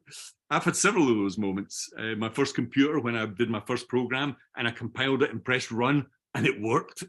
So, but I had that with VR. Everybody has that with VR, even when it was very primitive. And I think we will be able to, so we have a long history here. Always look at the archaeology of this, Since Neolithic times, we've been building these huge buildings, that like the Sistine Chapel, Hagia Sophia. We love building those things. We as a species, actually, all the monolithic religions actually purport a second metaverse, which we call heaven. What we're doing is, after Darwin, Nietzsche pointed the way, we're actually creating a heaven on earth here. We're actually spending more and more of our time online in metaverse type worlds. There's 100 million kids on Roblox, 100 million on Fortnite, another 100 million on Minecraft. A whole generation is brought up inside 3D worlds. We don't know much about it because we're not in those worlds. Google Earth is a 3D digital twin of the whole planet, which we use all the time. I think these virtual worlds will get very sophisticated very quickly and will solve some of the problems. We've been trapped in a text-only world for a long, long time, I think. And I don't think it's been necessarily healthy. I honestly don't think that 20 years just writing essays is healthy for someone, unless you're going to be a high-end researcher in one area. But for most kids, I think that's not necessarily the way to go, because you come out into the workplace and it's just weird for you, And most kids don't become faculty; they come out into the workplace, and this mismatch we now have. It's interesting in Europe, in the UK, and in America. Where are the skill shortages? It's not that 21st century skills bullshit, When was the last time you saw a job advert say that they all begin with C for some reason, as if the world was that alliterative? Really? It's not 21st century skills, it's hardcore competence skills. We've forgotten, that we don't have enough nurses, we don't have enough teachers, we don't have enough people who can do stuff. Why? Because we're training people to supposedly be critical thinkers, and that works to a degree, but you don't have to spend the whole your 20 years being a critical thinker. It's not necessary for success in life. And so I think there's technology solutions. Now, the metaverse and AI are like this. So generative AI can already produce 3D objects. 1993, John Carmack, very famous programmer, wrote Quake and Doom. Right. And he created 3D worlds. What he did was took the isometric view, you looked down in a game, took it down here so you looked horizontal and walked into the game. Breakthrough moment, 1993, Doom and Quake. Since then, the games world has triumphed. Bigger than Hollywood, So you're talking now, you're getting to the level of billions of people who have played games. So in 3D worlds, 100 million in the three I mentioned alone. So we're looking at the evolution towards AR, mixed reality. I think it's a swing from 2D to 3D. We're sitting here on a 2D screen, but we're all 3D people. We're sitting in 3D chairs in 3D rooms, and all the work we do is in the 3D world. And yet almost everything we learn is 2D from text or flat screens.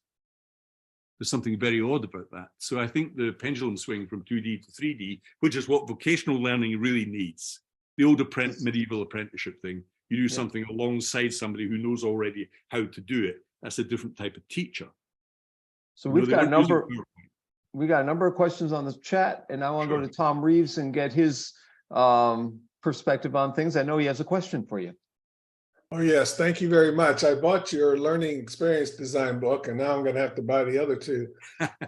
But right now, if you go into a job site like on the Chronicle of Higher Education and you type in learning engineer, a whole bunch of jobs come up. You type in instructional designer, a whole bunch of jobs come up. You actually can now type in learning experience designer, and a number of jobs come up. There are now master's programs in each of those areas. Do you see any reason why we need 3 separate degree programs in these areas? Learning engineering, learning experience design, and instructional systems design? Yeah, well, it's very different in the US. Hardly anybody who becomes a learning experience designer does a degree in that subject in the UK or Europe. It's They're two completely different cultures, because almost everybody goes to college in the US, so everything's a degree subject, as it were. Yeah. And it worries me sometimes because I've seen some of the output from the degree courses, which is a very highly structured course production type view of the world. Not all of them, they're very diverse, these courses. I think this goes back to the nomenclature, arose by any other name type view of the world. It doesn't worry me so much about that, learning engineer, learning experience designer, they all do much the same thing. They all work in these projects trying to get learning programs on the go. And it's become highly differentiated now. When I first started, you did everything. You designed it, you spoke to the subject matter expert or faculty member, you built it, you did the graphics, you did the programming. It's now highly differentiated. But I think the time has come now where the generative stuff will do it quite well. I've been doing that for 4 or 5 years. I gave you the example of wildfire. You see what ChatGTP can do. Once you learn how to use ChatGTP, you've been using it for a month or two, you start producing the learning objectives. You do all those things that those courses do. Produce the learning objectives. It will produce the course syllabus and structure. It will start producing the content. It will produce all the questions. It will give you a rubric for the assessments. It will give you a marking schema. It can do that right now. Now, the next task in that thing is producing all the imagery and so on. I think people are just I think we got carried away imagining that everything needs a picture, that take a noun out the block of text on the left of the screen and shove some damn image up on the right. That sort of stuff. We've been trapped in those models for a long time now. And I think some of the generative models are already producing really nice structured text. And you can change the voice. The question from Stephanie, right, change it, change the voice of this page to speak to somebody who has English as a second language at that level, or somebody from an Islamic background, or blah, blah, whatever. And it will do it because it works out, it's the way that it uses the probability from the language model. So I think we're on the verge here of getting this stuff it's biting into teaching bit by bit. And that's just the first release, of GTP or GTP 3.5, but ChatGTP is based on that, the important thing being chat. When these models start producing really good images, 3D worlds, 3D objects, really good questions, they've solved the accuracy problem, then I already recommend that learning experience designers start reskilling a little bit here. They're all stuck in this because they just use these tools like Articulate. So they produce these cartoons and multiple choice questions all the time. They really have to think about these new tools. They should be using them right now. It's right in the middle of their profession.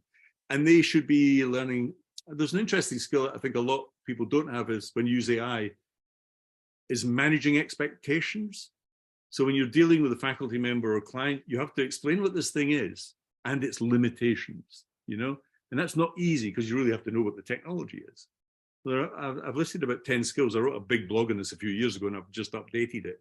I think there are about 10 new things you have to learn that none of the master's courses will do because university courses tend to be a couple of years out of date anyway, just capturing like last year's stuff. And therefore they're still in the, how do you make that type of stuff? Mode, as it were, the furrow we've been plowing for the last 30 years, really. But the stuff I see these days produced by learning engineers is much the same as the stuff I remember 20 years ago. I get barely as indistinguishable, to be honest. If anything worse because of this, I like the games world. I've worked in the games world, but I hate Pavlovian gamification, chasing rubies around some maze or something, or collecting coins or, Jesus, like these are adults we're dealing with, And then the designer tell me that was a result of their empathy. Really? I think a lot of gamification is, that sort of behavioral surface froth. Actually, real game theory. So look at self-determination theory. Right. That basic autonomy. Let's say, like my son's a heavyweight gamer. It's not fun. This is not a fun world. Let's make learning fun. This is a hardcore autonomous person who picks up lots of competencies and socially discusses the games. Those are the three big things in self-determination theory. And there's a good literature following on from that. We should be picking up on that learning theory and understanding how it works to solve these. Effortful cognition. So I'm going to go male, female here because we got a lot of questions from males in the chat, but we got one from my former student, Xixuan Liu, a professor in Pennsylvania. Xixuan, she teaches in Chinese pedagogy. Is that right, Xixuan? Chinese language. Yeah. Yeah. So what's your question for Donald? I put in the chat box there. So first I want to thank, I go for the first name, right, Donna? I think are you still in UK? It's 5 hours ahead of us. Yeah. It's quite late there. Oh yeah, don't worry. I'm a night owl. I'll be up for another couple of hours. I get up late, go to bed late. Yeah. So I'm invited to give a talk in the summer in UK in University of Edinburgh for Chinese language teachers in UK about the future of our Chinese language teachers in the new era. So I'm privileged, to have you tonight. So as Kurt mentioned, you're the Aristotle II. So how about you share your insights about the future of the language teachers with the challenge opportunities from AI technology so that I can learn from you and then share with colleagues in the language teaching field. So thank you. Edinburgh's the city I know best. Yeah, he knows that city, so he might join you for a pint.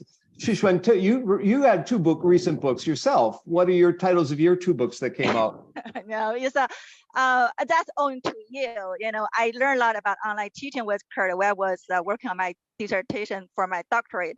And then I didn't have much chance applying that in the Chinese language teaching.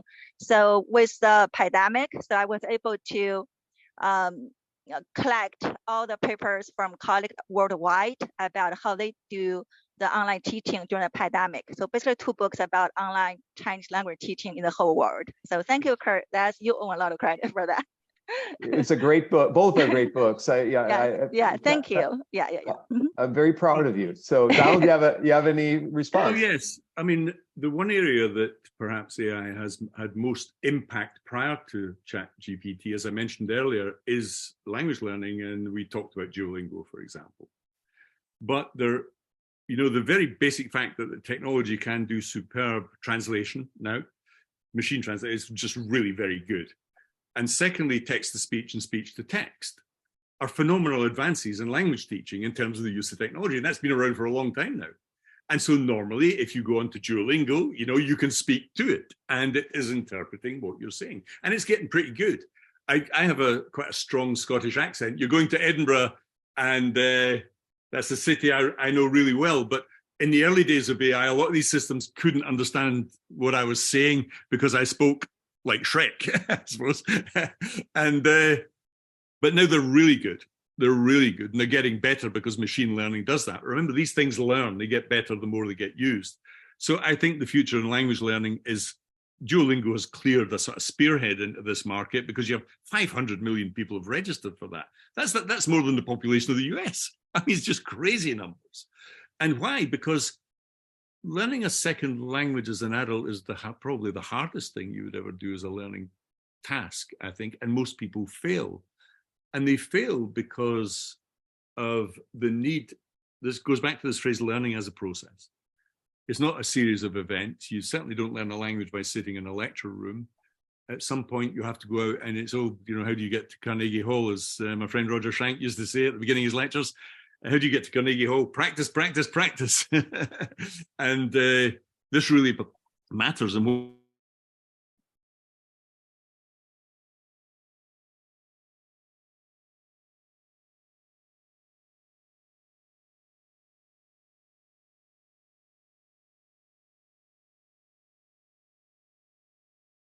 Uh-oh.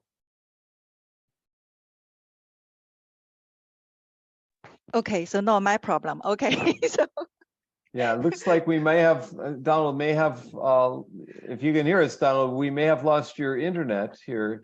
You might want to reboot. I'm not sure if he's going to reboot. We'll hang on for a few minutes and see what happens. We are more than an hour in, so but we have a lot more questions for Donald, so we'll hang on. It looks like he dropped off and we'll be piping back in here. So a couple of you have come in. Dr. Serafin has joined us from our language ed department, LCLE. Welcome, Seraphin. Yeah, and he was very interested in the question that you raised, Shixuan. I will say that I have just started a Chat GPT research team looking at language learning and YouTubers. YouTubers teaching about language learning through Chat GPT. So we're just underway with that project. So Yeah. do you have a project, Shixuan? Yeah, there have been a lot of discussions in our language teaching field too, also involved with colleagues worldwide. There will be a international conference next weekend, March 11th, hosted by colleagues in Canada. So we're going to have a discussion there too. There are already 3 or 4 discussions about that already in our field. So it's very interesting. And one thing I want to share, it's very interesting to see the word. In Chinese, we have a word, 学问, that literally means 学 means to study, 问 means to ask. So the word combined together means knowledge and learned.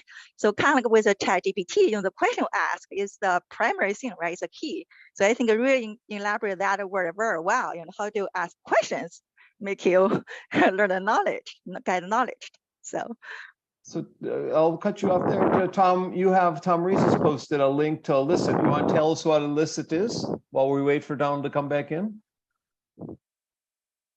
Yes, it's a program that's recently been developed and made available. It's still in prototype, but you can ask it research questions. So it's a great way to get a literature review started. So for example, if you wanted to know what are the most effective technologies used in second language learning, you could ask it that and it would come up with a whole lot of references, the top most cited references, and then give you a synopsis of an answer to that question. It's pretty amazing.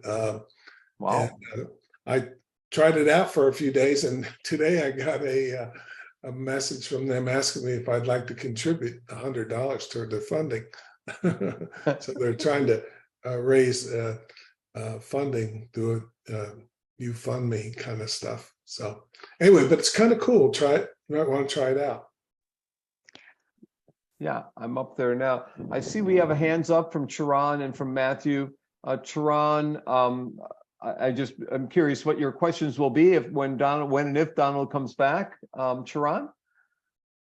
Yes, my question is related to language too, and because I teach writing, so I have some specific and also because Donald in the beginning mentions writing as a kind of learning technology that has been very revolutionized the way people learn. So because of my field, so I think the way that people normally think of writing, especially in the educational setting, is that when you have to write, turn in a paper. But writing, I think, is also very important to thinking and cognition, because normally when we write, we're also discovering our ideas and improving our ideas through revision. So I was thinking about this metaphor that Donald mentioned in the beginning, like how if we think about writing before and now AI in this age, how would AI kind of change or shape our thinking and cognition? Maybe different from the way writing is shaping us before. And I also have a question about language specifically, because with these large language models nowadays, I think if we think about the linguistic diversity and the way people use English or Englishes or other languages in daily lives, they're very different, and students have their own creativity and their own voices when they are using language. But these large language models, we see, for instance, the written products created by ChatGPT, or the specific kind of language, for instance, standardized English. And we don't see a lot of for instance, diverse students' voices. And I'm wondering how would that also create more gap, for instance, culturally and socially disparity, and also with people's different access to these tools and the embedded bias in these large language models. How would we as educators help students to face such diversity or disparity or the gap? So Charan, if you haven't noticed, is a professor now. She graduated a couple of years ago from IU in LCLE and is at Colby College in Maine. And so great questions. Matthew, you had a hand up for a long time. What was the question you're going to ask him? Sure. I want to know, given what he's seen, because it sounds like he's worked with a number of organizations. What I want to know is if you're responsible, and when I say you're, I mean any of us or anyone working in learning, is responsible for the learning function, particularly in a large organization, and you feel an obligation or sense all of the change that's rapidly coming. What is the obligation of those folks to either slowly begin to integrate all of this tech, what kinds of cases are you supposed to be making, or should you be considering? Because I think, even though this is all new, it's all exciting, I don't know that a large portion of the world is ready for it. And so I think there's a kind of an acclimation that has to happen, particularly when you're talking about a workforce that's 110,000 plus people. And there's a lot of diversity in that. And so, we're just trying to figure out, what does it look like and how do we kind of stay up with it? And what plans what kind of groundwork should we be laying right now so that when we can't ignore it anymore, if you will, we have some way of proceeding in some kind of educated way. Right. Okay. So we'll go. What was your question, Nicholas? These are all great questions. Yeah. Sorry. So my question, something that I heard you say that I guess was a little surprised by, is you were talking about VR and how you think that the metaverse is really going to take off and change a lot of things. Coming from an elementary background, I guess I've had a lot more experience with handling real manipulatives with kids and giving them things. And the idea of having a VR lab, it seems like it would be able to replace a lot of those things on the one hand, right? Because then kids can come in and they can access all kinds of experiences in virtual reality or augmented reality. But then also when I think about how much the budget that schools have, what do you trade off in doing that? Does that mean that we're not then giving them physical things to handle? I guess this is an interesting thing to think about. And do you think that we're going to have a lot more VR labs coming into elementary schools in the future? So these are all great questions to have up. So when I make a recording and I send it to Donald, he might be able to answer and reply to us if he's not able to come back tonight. We'll give him a few more minutes. We'll see if maybe, it's almost 7:30 here, but maybe we go till 7:35, but we don't hear from him by then. We call it a night. So, okay. So I have that. So Dalton also had 5 questions. Dalton, you have a couple that you remember from your list that you want to pose there? Sure. I also want to push back to a claim earlier from Stephanie. I'm a teacher here, so I think I also want to point out, I don't think there's a teacher shortage. If that was the case, I would be getting paid a lot more. So I think it's actually harmful to say that there is a teacher shortage out there. I think there's a shortage of highly skilled, trained professionals who are willing to take low-paid, high-stress jobs. So I just want to put that out there. So Stephanie, were you just talking about Germany's? Stephanie, you want to reply to that? Or were you talking about the U.S. internationally? I'm curious. And I don't see Stephanie. Oh, she's there. Stephanie?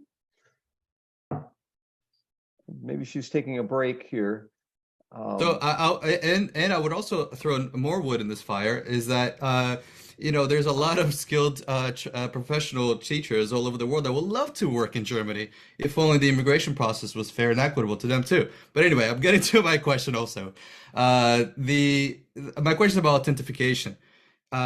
Since a lot of companies are already using ChatGPT and generative AI, are people starting to demand evidence or sources to that content? Because, for instance, if I'm a patient in a hospital, and my cell, my blood samples or whatever are getting read by a medical AI, am I going to be confident that this AI is using proper sources, right? Or navigating the database in a way that, somebody's checking, or is that even a thing that's going to happen?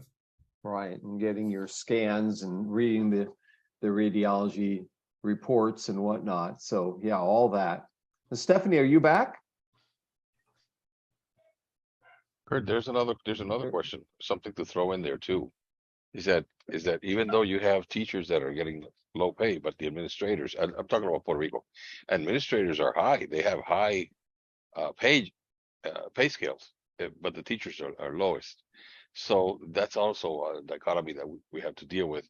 And here it is. Maybe artificial intelligence will take care of all those administrative processes that may be duplicated. So we have to get in there with the graduate courses and say, look, all these things could be merged into one system, and ask the artificial intelligent program to say, okay, get me something that will do all this in a quicker way than what we're doing. That's another thing to throw in there, how it's going to impact. So Hyung Lee, I think she left, one of my former visiting scholars, and she put 3 questions to me. I don't know if you're seeing them, but I just want to, she says she's enjoyed today. It's hard getting, many people talk about AI, and in this case, what role should teachers play specifically to bring out the learning outcomes of the students that both the teachers and students expect? My chat window is really small that I'm reading this from, so it's kind of squishy. Let me just take the participants off of there. There we go. And then she says, it is said that AI enables personalized learning. To do this, we need to use data of individual learners, but I wonder what issues to solve first, such as privacy issues that arise. And finally, sometimes ChatGPT gives incorrect information. It's not perfect, kind of what everyone else is saying. Nicholas and Dalton were concerned about. It's not perfect, so this part needs to be improved. I wonder if students can detect misinformation and so forth. So is Donald back? Yeah, just back. Sorry. Yeah, okay, there you are. No idea what happened there. Well, we've got 10 questions for you. It's hard for us, at least on there. Hyung, since I know she needs to leave, let's let you go first. Pick one of those 3 that you have up here, or 2 of the 3, and go ahead and jump in here. She's coming from Yonsei University. The ivy, it's got ivy all over. It's like going to Wrigley Field in Chicago. It's so beautiful of a campus in Seoul. So Hyung. Okay, sorry, I got anyway, I need to leave soon, but I just wanted to ask some questions in the chat. That I have 3 questions over there, and as you can see, then you can just briefly answer to me. And I'm just wondering how we can just use ChatGPT usefully for the students. Because when we use ChatGPT, it's still not really perfect yet. But when students need some information from the ChatGPT, then they just can give some kind of a question to them. And then sometimes I feel like they ChatGPT give long answers to the students, but they don't know if that answer is really correct or not.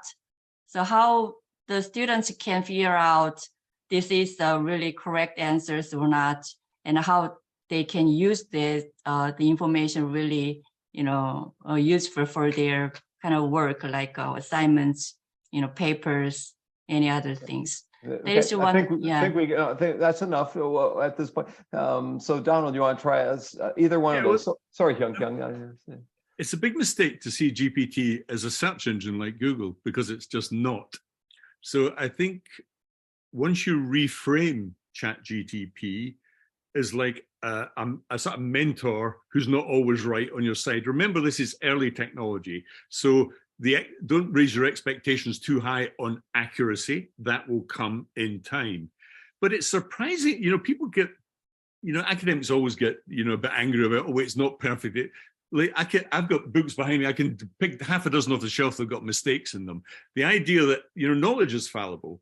Knowledge itself is not always the expectation that you will have a truth machine has always been an epistemic mistake, that there is some perfect answer to every question.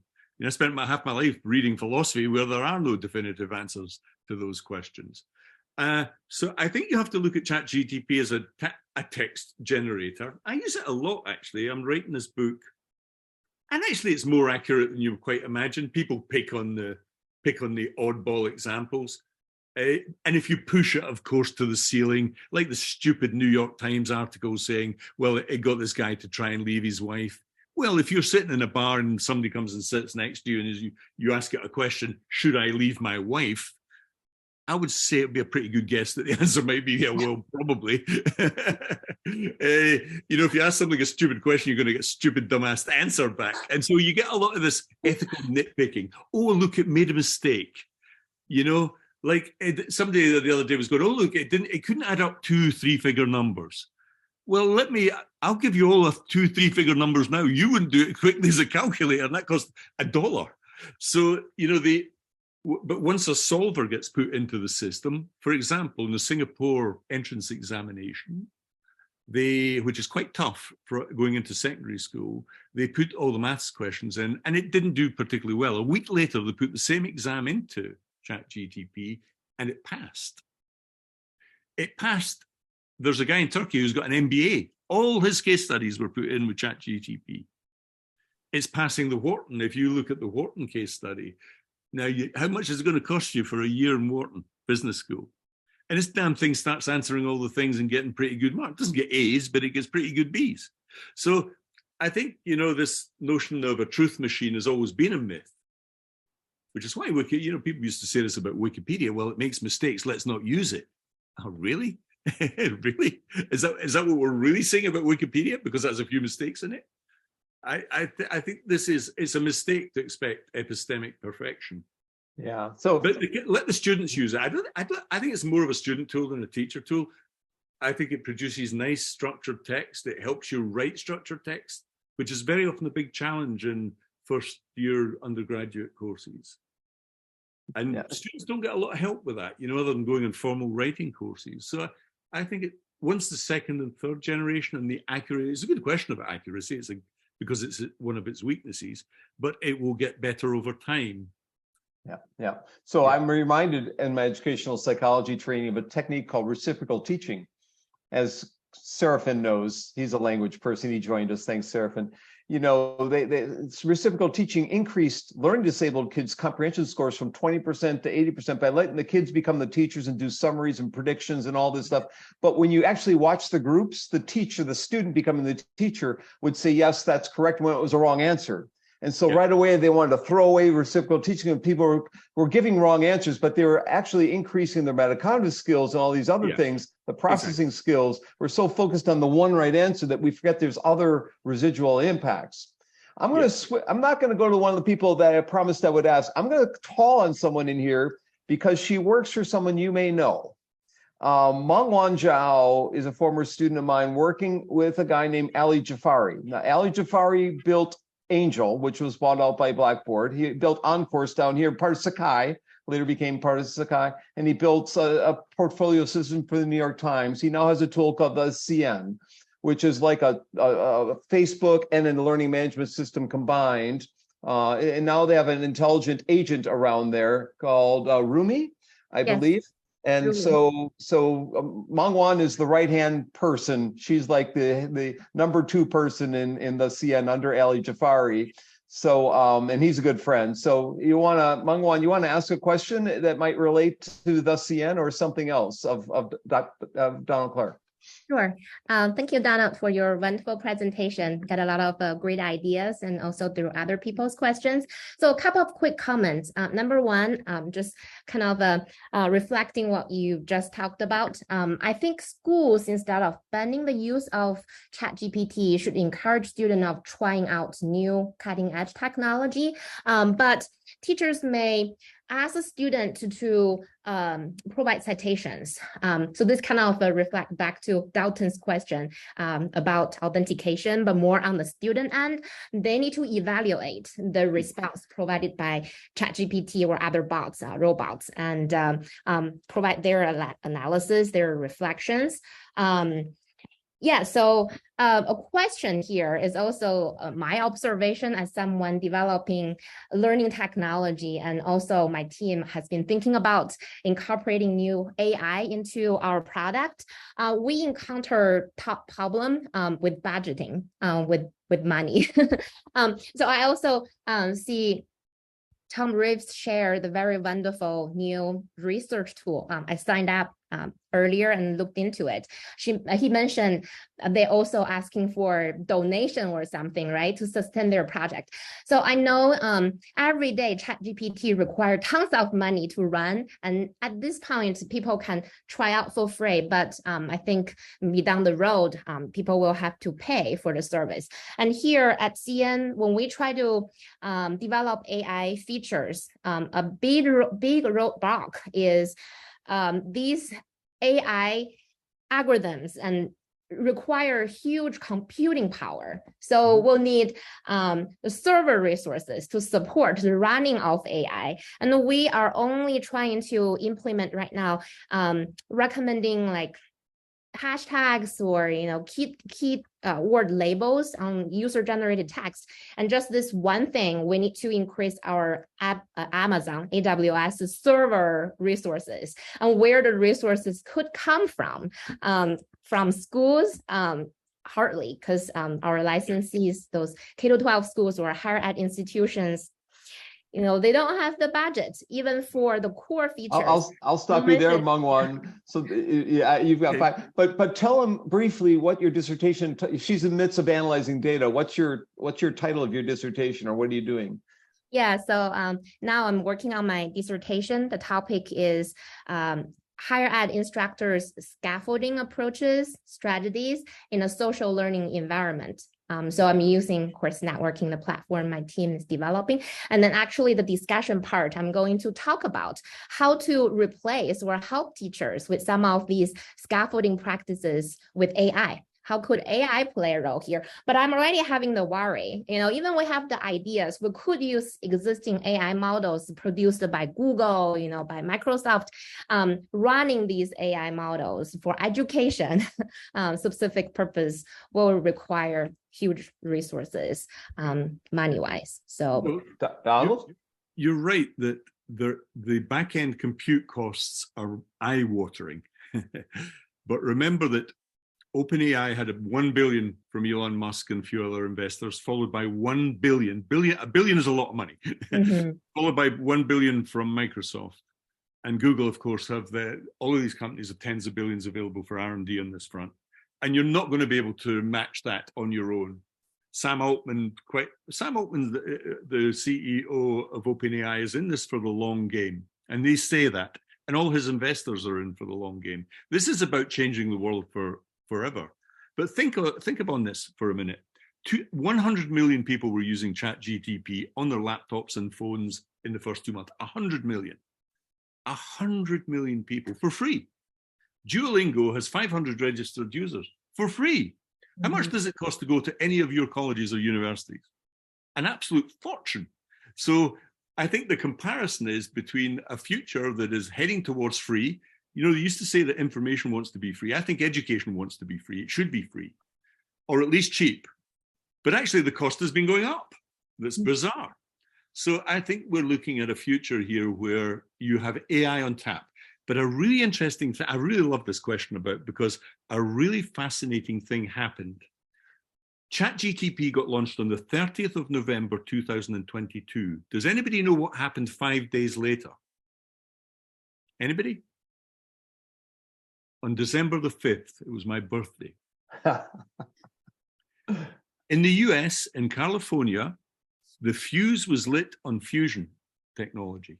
For the first time, we managed to get a small, tiny amount. So from a little pea, diamond pea, inside some hydrogen atoms, they managed to squeeze the atoms. Very often opposite of fission. You're pushing atoms together, and release enough energy. And they're now, the people in the field now are projecting the commercial viability of this in the 240s. That's the mean. Some people think it will be earlier, some later. Now that fits the Paris Accord thing quite nicely, you know, in terms of the 1.52 degrees thing. So within 1 week, two amazing things happen. Now, if we do have fusion, which I think we will, because we've just crossed the first Rubicon, then I think this will solve that problem, because the compute costs then becoming back-end compute costs become very, very cheap. I'm glad we've got rid of cryptocurrencies and NFTs. I'm glad that crashed and burned, because that was just positively criminal and evil and purely speculative. I have no sympathy for those people.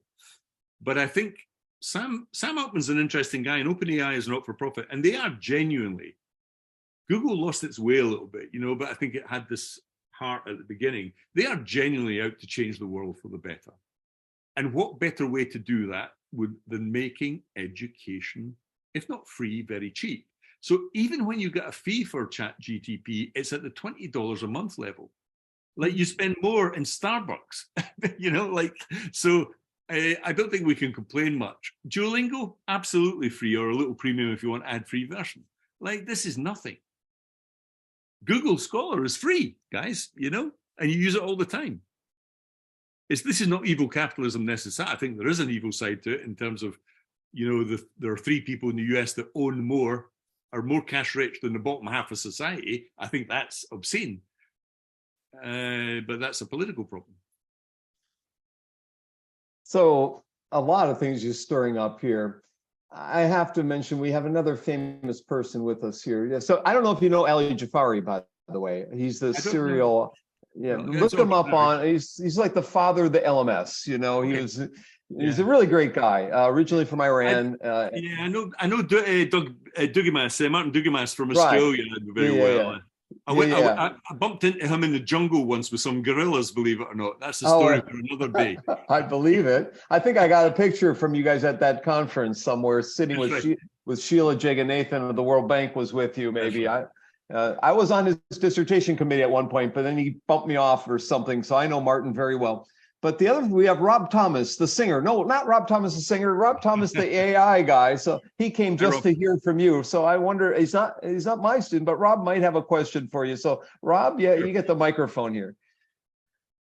Oh my goodness, I'm being put on the spot. I don't have a question. Actually, I enjoy all of this. I don't mind sharing with people what I've been doing with ChatGPT. I'm a professor as well. Even though I just got an MA in instructional design, it was paid for as part of my benefit. So of course I studied with Brian and did all that while I'm teaching 5 courses a semester, 5 and 6 last year, 4 in the summer.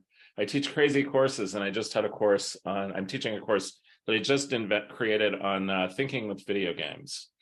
And I was doing a whole module on fandom and fandom culture, Rick and Morty, nihilism and Nietzsche. You know, and I made a 6-minute video and it sucked. And I knew it sucked, but I had to use it because, you know, that's what you have to do when you're making the videos as you go along and you teach online. So I got really upset and I decided to have ChatGPT help me. And I used it to help me rewrite my scripts. And it was actually very, very helpful. It just needed a few little things that I needed to do. You have to input good content if you want to get something back, you know what I mean? But it can give you a certain amount of orientation. And so for me, I think the way that people are socially freaking out about ChatGPT is all wrong. The way teachers are talking about it is all wrong. It's the way I would talk about it right this minute, as in terms of what's available. It's like a really great job aid. You know, it's like the greatest job aid or thinking aid or learning aid that is out there, and it can really help you if you know how to, you know, input the right things. And so to me, I'm looking at it as a collaborator, and I actually like the fact that it's a little broken. You know, there's something good about something not being perfect, because nothing is. And this whole idea that, you know, you have to ask it the right questions and you can fix something that you have that's broken, and you can use it as a job aid. So I really love it. I think it's great. And I've been just enjoying the whole conversation here and just sort of taking it all in. So you're a student at San Francisco State, and where are you a professor at?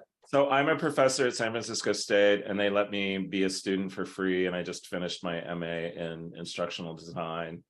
But I teach in humanities and comparative and world literature. I helped start the video game studies minor.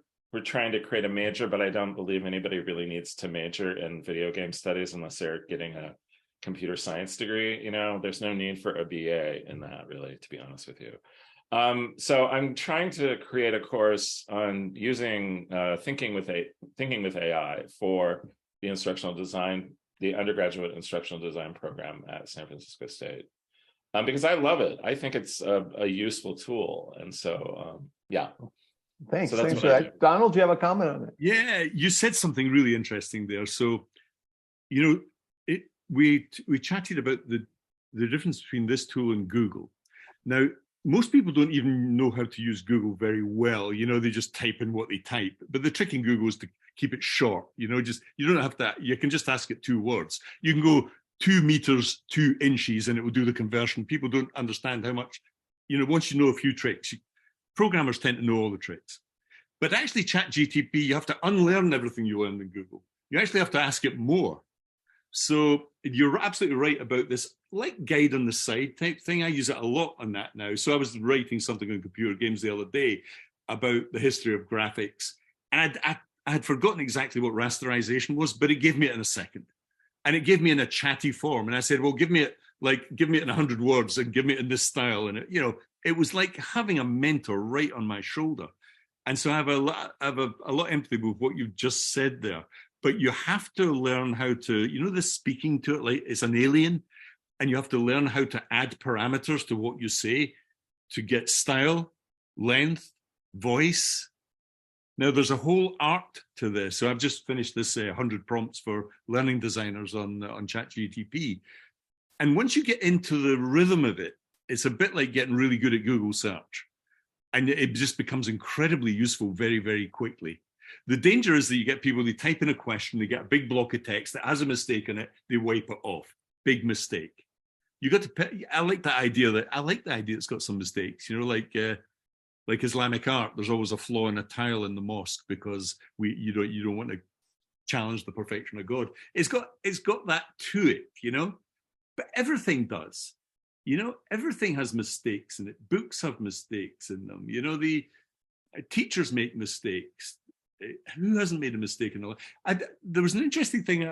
I thought another thought experiment I'd like to throw out there on this is, what faculty member would agree to the following: that I take all your teaching material, every one of the papers you've ever published, every one of your books, and I put it through a plagiarism checker, and if it comes up with any red, you get fired.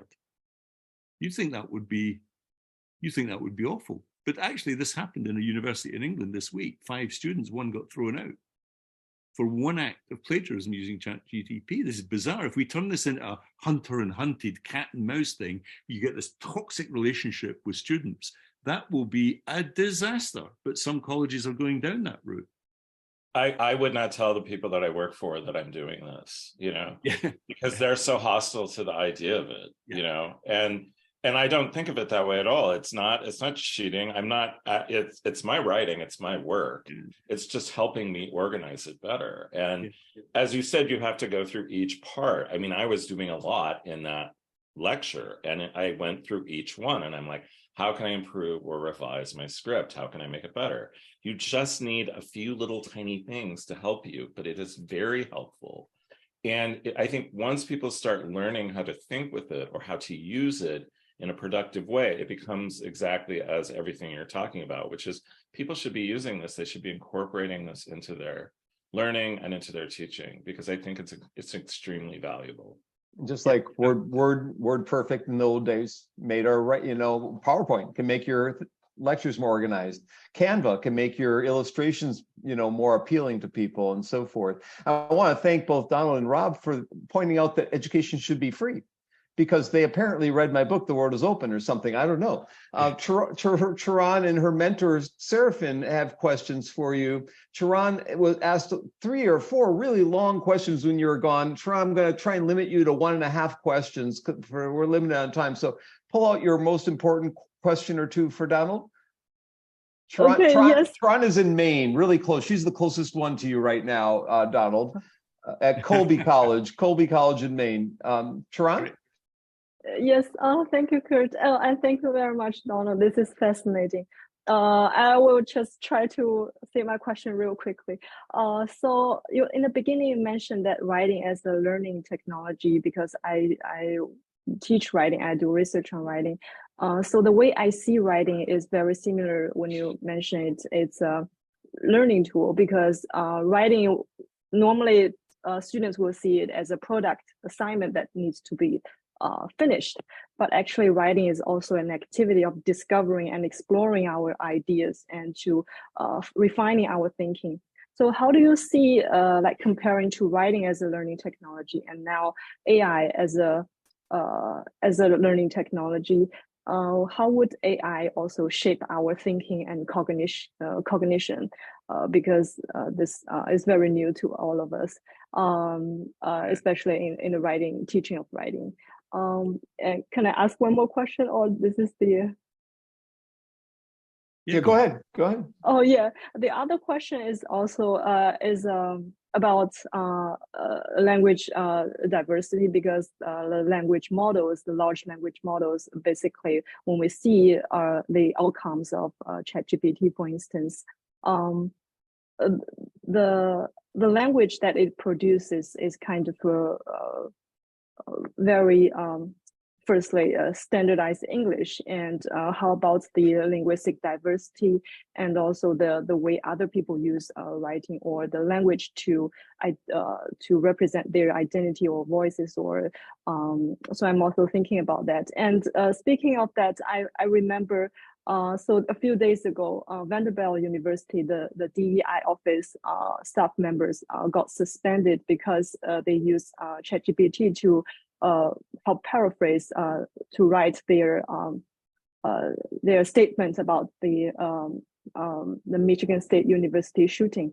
And I was thinking about so if we are promoting AI as a tool, as an empowerment tool, then there must be also some some unique part of human writing and with our emotions that people still feel there's a specific area that we cannot use ChatGPT, for instance, that case. So I'm interested in seeing your thoughts. I think there's one of the things that I think is a bit of a myth about ChatGPT that it just produces blocks of fairly standard but reasonable English, because I had a dinner in my house a few weeks ago, and it was a Scottish dinner, and I got it to write a poem in the words of Robert Burns. You probably never heard of him. It wrote an amazing poem in an amazing stylistic manner from scratch. And of course, it depends. This is the thing about ChatGPT. If you ask it a boring question, it will come up with standard English, but it can write anything. You can ask it to be Plato. You can ask it to be a pirate. And it will. So this is not producing standard stuff. That's all to do with the way people are using it, because people are using it like Google, like asking it a question, waiting on her, ask it another question. It's not like that. You have to play around with the voice, and you start using the parameters, not only in voice, but tone and length and all sorts of things. That's the first comment. The second one on language is interesting. So language was really only invented, curiously, 4 times in our species. Once in China, once in Mesopotamia, the other in Egypt, and then Mesoamerica, all at different times. Well, the interesting thing is Mesopotamia and Egypt took language and for 4,000 years did nothing with it. When we finally managed to translate hieroglyphics, we found it was just, they were a death cult. They basically wrote nothing of much interest other than prayers that went towards funerary and included inside the sarcophagus themselves and so on. And I've been to Egypt 20 times, and it's like that. Mesopotamia was different. Mesopotamia gave us the alphabet through Ugarit into Greece, and we had a massive explosion of theatre, philosophy, political writing, history. They invented drama. They invented all this stuff that swept through Europe and swept into America and back across the world.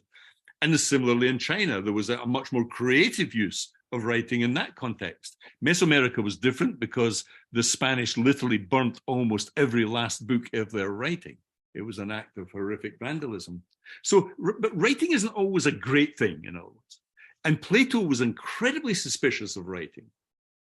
And he thought that you should not be teaching your kids fairy tales when they're young, just introducing them to fiction, willy-nilly like that. And, he may have been right. I think, in a sense, we're a text-obsessed age.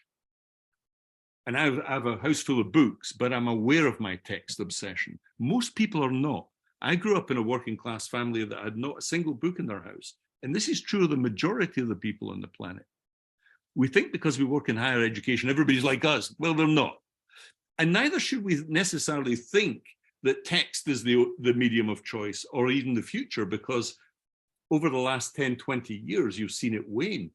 The number of novels that are sold by novelists are tiny now compared to the number of computer games, for example, where people actually inhabit 3D worlds and are active participants in amazingly complex stories, often with AI-driven characters within them and so on and so forth. So I'm not sad to see a bit of dampening down on the tech side, I think maybe we have some too many journals in academia. We have too many papers that are unread, unloved, other than by just one other person. This can't go on forever. I think we're in a text mode that isn't necessarily healthy. I think everybody who's in higher education sees that and understands that. And therefore, a swing to that's what I said earlier. There was a brilliant question from Stephanie about Germany. I think we have to see education in the round and rebalance it towards the real world somewhat, because a lot of the stuff that's the mass, the tsunami of text that we're producing is not really having the impact we might imagine. It's not really solving climate change. But the guys in the fusion lab, the real guys, the real physicists who built that thing, may just save the planet. Let's hope. Before we go to Serafin's question, Stephanie might want to comment on what you just said. Stephanie? Yeah, I'm a fan of text because what we have in common is that we both studied philosophy. So interacting with text and thinking deeply about thoughts that were in this ability to put thoughts into writing and then for somebody else to take it apart to actually make it transparent what the logical structure of an argument is, and what a position looks like, and what the counter position is, and so on. So I think that's really still something, but that's also something that I find fascinating with ChatGPT. There are these how can ChatGPT replace us on Twitter? There are these fun things of that you can make it argue for anything.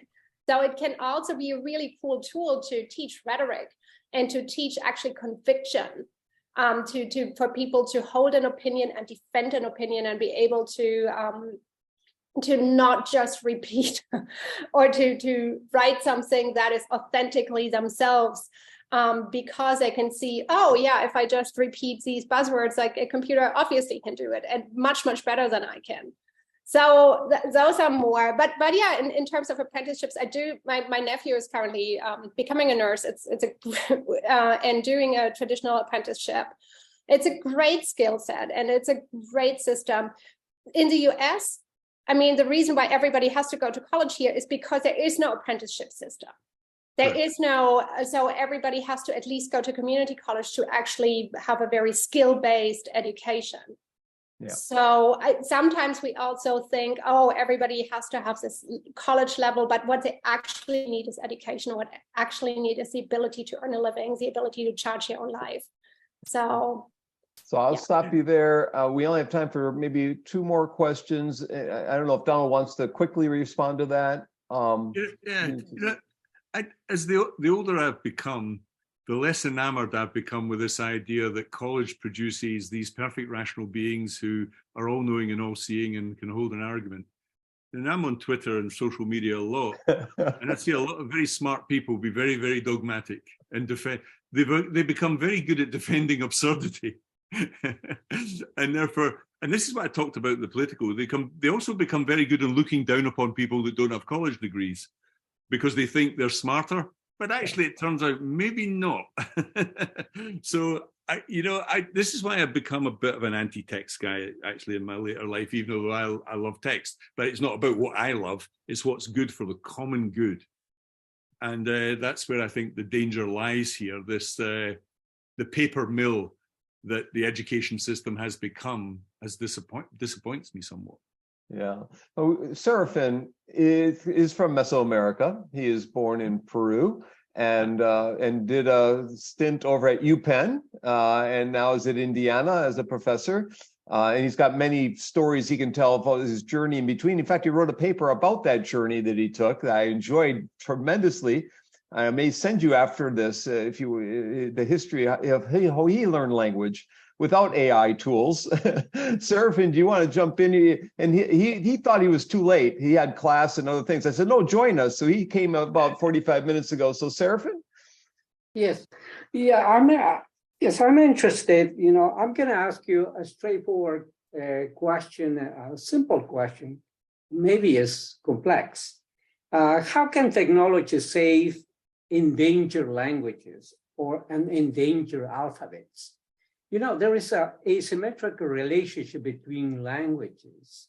For example, the most powerful languages are practice writing and the oral languages, and there are also endangered languages and endangered alphabets. How can technology be used to change, you know, Yeah. But these languages. It's a really interesting question. There is a communal open source large language model like ChatGTP, but not ChatGTP, and it's called Bloom.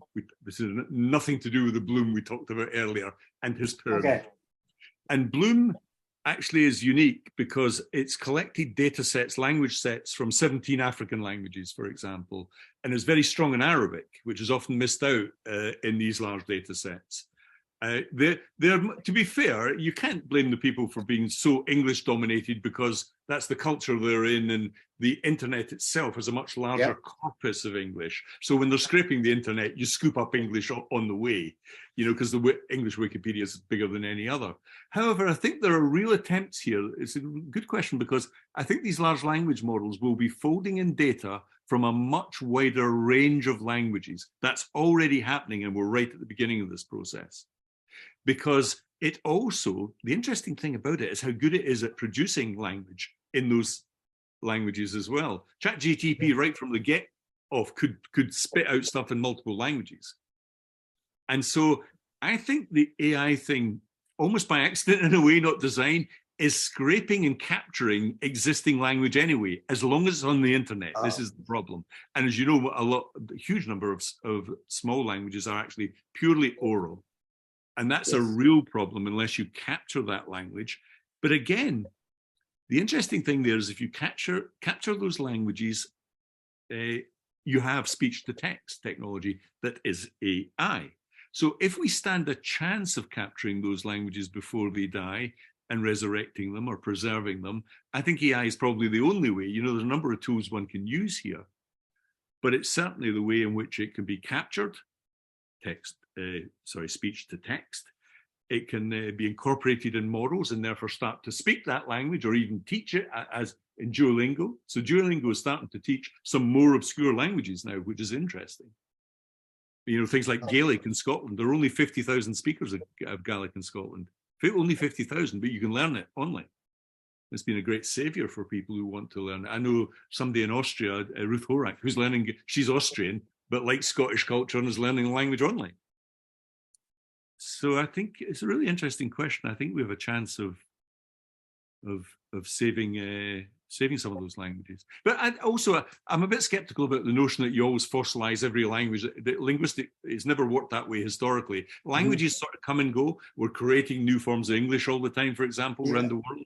And therefore, I sometimes think it's a mistake to just see ourselves in a sort of process of linguistic fossilization. Languages themselves change. The French, for example, this week came and wanted to ban all American words in the French language. It's a hopelessly utopian and stupid task because it's ignoring the realistic, the way in which young French people play games, watch movies, and they will start using those words. It's the way a language grows. English is very rich that way. I mean, we have hundreds of French terms because the French invaded us in 1066. You know, it's enriched the language. So complex issue. There is a process as well in languages. There's a process of hybridizing, mixing the languages because of language contact, people in contact. And so now there's a theory of translanguaging, translingualism, et cetera, what is happening right now. So it's very complex.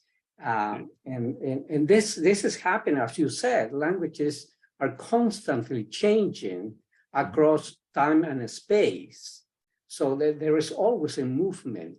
If one language disappears, new language will emerge. Yeah, that happens. Of course, talking about endangered languages or indigenous languages or minoritized or minority languages are in process of disappearing, dying. Every 15 days, one language will disappear. Yeah. So I want to go to maybe the last question or two. Does Unok, we haven't heard from her at all tonight. She's been listening patiently from San Bernardino. Do you want to jump in here and at least say hi, Unok, or do you have a question? She's unmuted her mic. We can't hear you, Unok. Hello. Yep, we got you now. Okay, yep. Yeah, thank you. Yeah, thank you for organizing this wonderful session, Kurt, and also thank you for donors giving us wonderful food for thoughts, and yeah, I appreciate all the questions from the audience as well. My question is, I think we have a lot of questions regarding, how we may use this wonderful tool to improve our teaching, learning, and our work. I wonder, what's your prediction of the direction of a future development of AI? Yeah, especially ChatGPT. I heard that currently it's at 3.5 and then 4 is coming out. And what would you see as the biggest difference between current version and the newest version?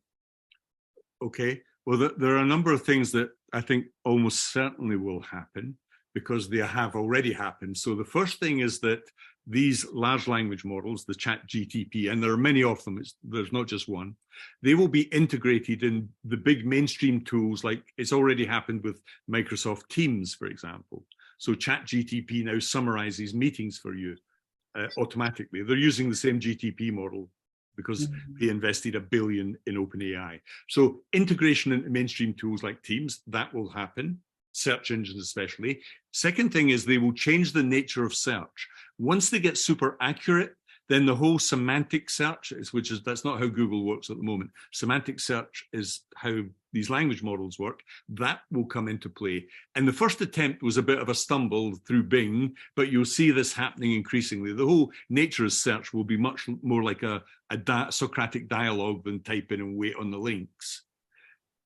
These LLMs will certainly get a lot bigger. They will be gargantuan into the trillions of parameters. Now, when ChatGPT hit this threshold, the 10 to 22 parameter thing, it got super good really quickly on accuracy.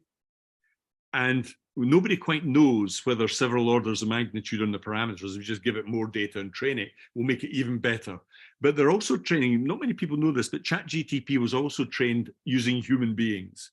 So it spat out answers and humans ranked them. There were two methods they used. And it was quite a big effort to make it sort of, give it some common sense as you want. I think the fourth one will be, this is already happening.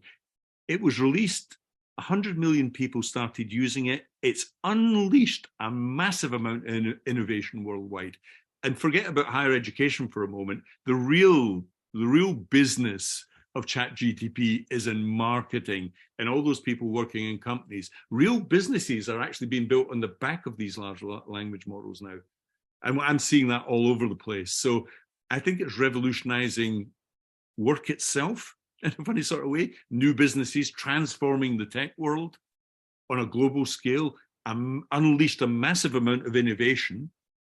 And then I mentioned this earlier, LLMs will be part of these ensembles, these suites, along with other tools like Google or Google Scholar to give it to solve the accurate, or a mathematical solver to make sure it's really brilliant at maths, or perhaps some linguistic tools tackling the language learning stuff, like a sort of link with Duolingo type tools. So I think you'll see these ensembles of AI doing wonderful things in a more rounded fashion, like a teacher. And then the last one is, I think there will be one interesting thing to watch here, and that's, they call it open AI. It's not really open, it's what they call a capped not-for-profit, which means they can still make profits and feed money back to shareholders and so on, which I think is a necessary loop for getting more investment. But I think you'll see, a sort of philanthropic, well, let's make this something for humanity, something good, something wonderful, but something free. And Sam Altman and the OpenAI guys have kept this free and the background costs are truly frightening. But to be fair, they have launched this and kept it going for free. I was using it today. And even their business model is $20 a month, which is nothing. So I think those are the main threads going forward, that bind the rope, as it were. But one thing that's absolutely certain is this is not going away. It's sort of irreversible, and that it will be a part of all our lives in the future because it reshapes work. By definition, it's going to reshape what we learn, why we learn, and especially how we learn. That's going to be made very different in the future. So we've had a long, extended conversation, and my TA sent me 7 questions yesterday, and he hasn't asked a one, so I'll let him ask the last question. So with apologies to Matthew, with apologies to Nicholas and others who asked the question while you were gone before you came back in. But Christian, who's my TA and my advisee, had sent me a whole list of things. It's a good list. So Christian, pick something off the list, Christian. You've apparently read Donald's work. You've watched his videos. So what would you like him to answer that he hasn't done already? So, Donald, thank you for coming tonight. It's been extremely informative. And I wish that I had more time. You have your time. No anyway, send me your questions by email. I'll get back to you. Okay. I will do that. So you seem to be like an eternal optimist when it comes to the future and technology in the future. So coming from that position, what do you see the risks associated with AI?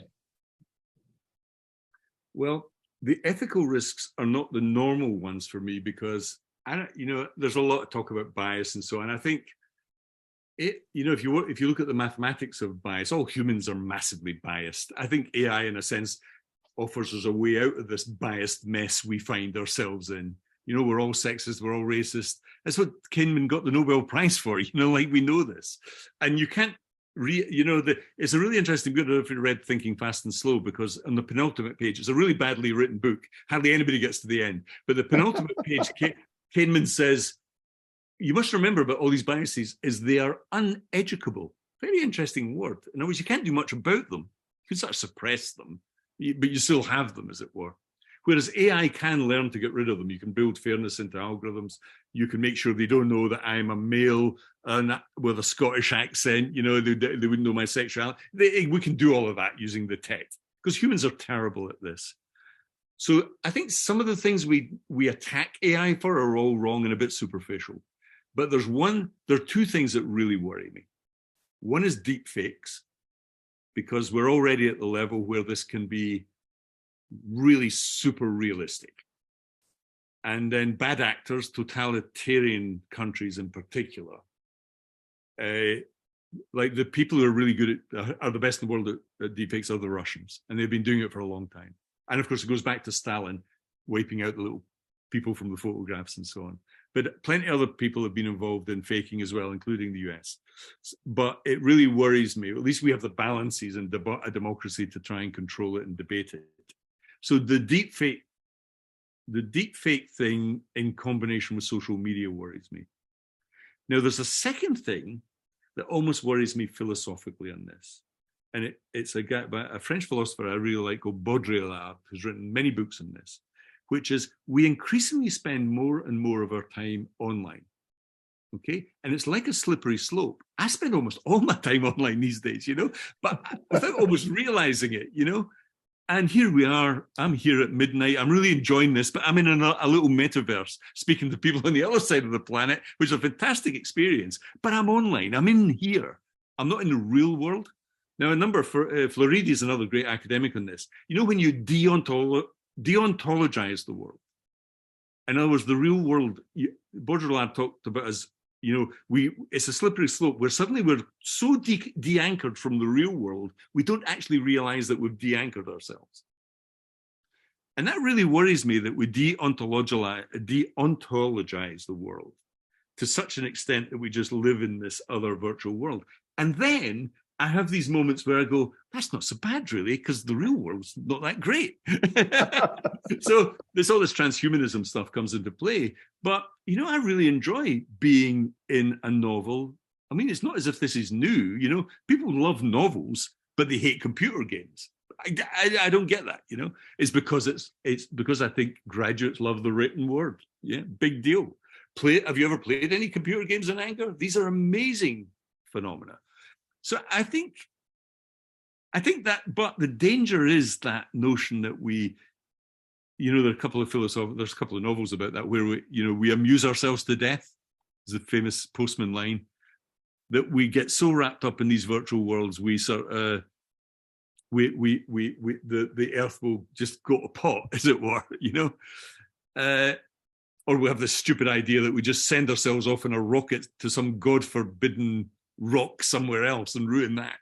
That doesn't seem like the solution to me. But I am an optimist. I think fusion will come. I think the world has got progressively better. We live longer. We live happier lives. There's less suffering in the world. And I think technology is the driver behind that and will continue to be the driver. And this technology in particular, because it has a massive and could have a massive impact on education, which at the moment is for the few and not the many. It's amazingly elitist. I mean, I went to one of your Ivy League schools at Dartmouth. There were no black people when I went there. These kids had sports cars at 20, it was a super elitist thing. And I'm not too sure that the Ivy League system's any much different, to be honest. It certainly isn't in Oxbridge here in England. And I've said this repeatedly, but my big fear is that, my fear has been allayed because I think the middle class is being hollowed out. If you do something that ChatGTP can do, you shouldn't be doing what you do. In other words, if you're just writing reports or writing papers, because ChatGTP is going to start producing good research. It will, because it has all the data. It can write well.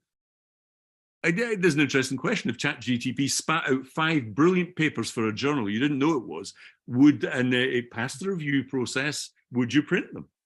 Well, of course you would, because it's new research. And we're going to get to that level. And would he get tenure? Would he get tenure? Probably not. So go ahead. No, I was just going to say that really sparked off, a whole load of things in my mind. But to go back to my optimism, I think AI, in particular in its application in education, is a wonderful thing because it democratizes and makes it accessible, especially. That's online. A great way for us to end tonight. I'll add Shishwen's comment in the chat window saying Mr. Altman from OpenAI says he's creating an artificial general intelligence that matches human intellect. That's the goal. Yeah. He's been talks about the benefits for humankind, unbelievably for the good, but he points out that AI could in the end kill us all. Maybe I shouldn't end with that comment, but does anyone else have something they'd like to just share with Donald before he goes off? 3 words or a sentence or two for tonight to thank him for tonight. Anyone have a comment? Jennifer, we haven't heard from you. In Texas, down in Dallas. I don't know, Matt. I know Matthew had a question. I don't want to jump ahead. Yeah, no, we're out of question time. It's just to say, you have any comments on tonight? I appreciate listening. But then you puzzled me right at the end when you talked about the 5 journal articles, and I was wondering new research or recycled research. But I guess I don't have a good enough understanding of how Well, it how much research is, yeah, well, the interesting thing is, I'll rephrase that and say, supposing it is genuinely fresh, because it has data sets, the biggest data sets in the planet at the moment.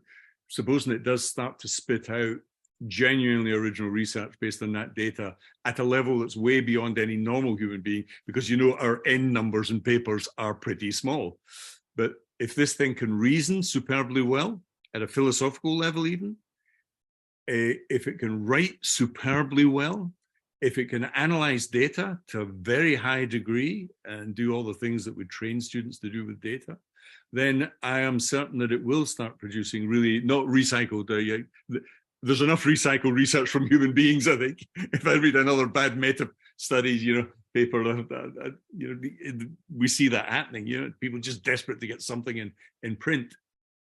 But I think it will happen. I think original research. AlphaFold's a good example. AlphaFold came from a London company, DeepMind, bought by Google. AlphaFold predicts the folding of protein structures. It will, in the long term, save hundreds of millions of hours in the lab because it's a predictive mathematical model and literally will help solve some of the medical problems like cancer. And that's just one of lots of things. That was a complete surprise, but it worked and has changed that area of research forever. I think a really interesting area here is the research. How will OpenAI affect research? It will be a massive help to researchers. It already is. When I did postgraduate studies, I spent 6 months of my life walking up and down library shelves looking for journals. I swear to God, I was super fit. And now, in the last 4 books, every single citation, Google Scholar. Where were you walking? Is that Edinburgh or is it Edinburgh? Yeah. In those days, there was no Google. I mean, you had to go, all the journals were in these huge bloody folders. You had to go and find the date. It took forever. And of course, you had to type it out, type your thesis out. Can you imagine? And get it right first time? I think they should take 6 months off every PhD time. I think every university should shorten it by 6 months because, let's face it, that's what Google Scholar gave you. So let's go. Yeah. Let's go to Matthew. Just 5 words or 10 words, no questions. Just get you on camera here. Can I ask a question offline later, maybe through email? That's 10. Yeah, no problem. I give my email address there. Have you got that, Matthew? DonaldClark@hotmail.co.uk. I've got an antique. I'm so old. I have an antique email address. Dalton. Donald.Clark. Sorry, I put it there on the chat. I put a comma there, my mistake. Sorry. Donald.Clark@hotmail.co.uk. Yeah, just send me a question. No problem. Dalton, you have 10 words or less? Well, I just want to thank you for making space for us. I'm coming from SFSU with Dr. Brian Beatty, and I really appreciate this. Thank you very much. No problem. Thank you. Nicholas, one of my doc students here in Bloomington. Yeah, I just wanted to say, really appreciate you coming and talking to us, especially the stuff about AI and ChatGPT. A lot of that was new to me, and I thought, at first I kind of thought it was like, that's just something that may come up later. Maybe I should get around to studying it. But even during this meeting, I was typing in things. I was like, create a 2nd grade leveled reading passage and seeing what it could make and stuff. And it's like blowing my mind right now. So really open up my view of the frontiers of IST right now. Renee, who's coming from Boston, while analyzing your dissertation data. Renee, you want a comment for Donald? Hi.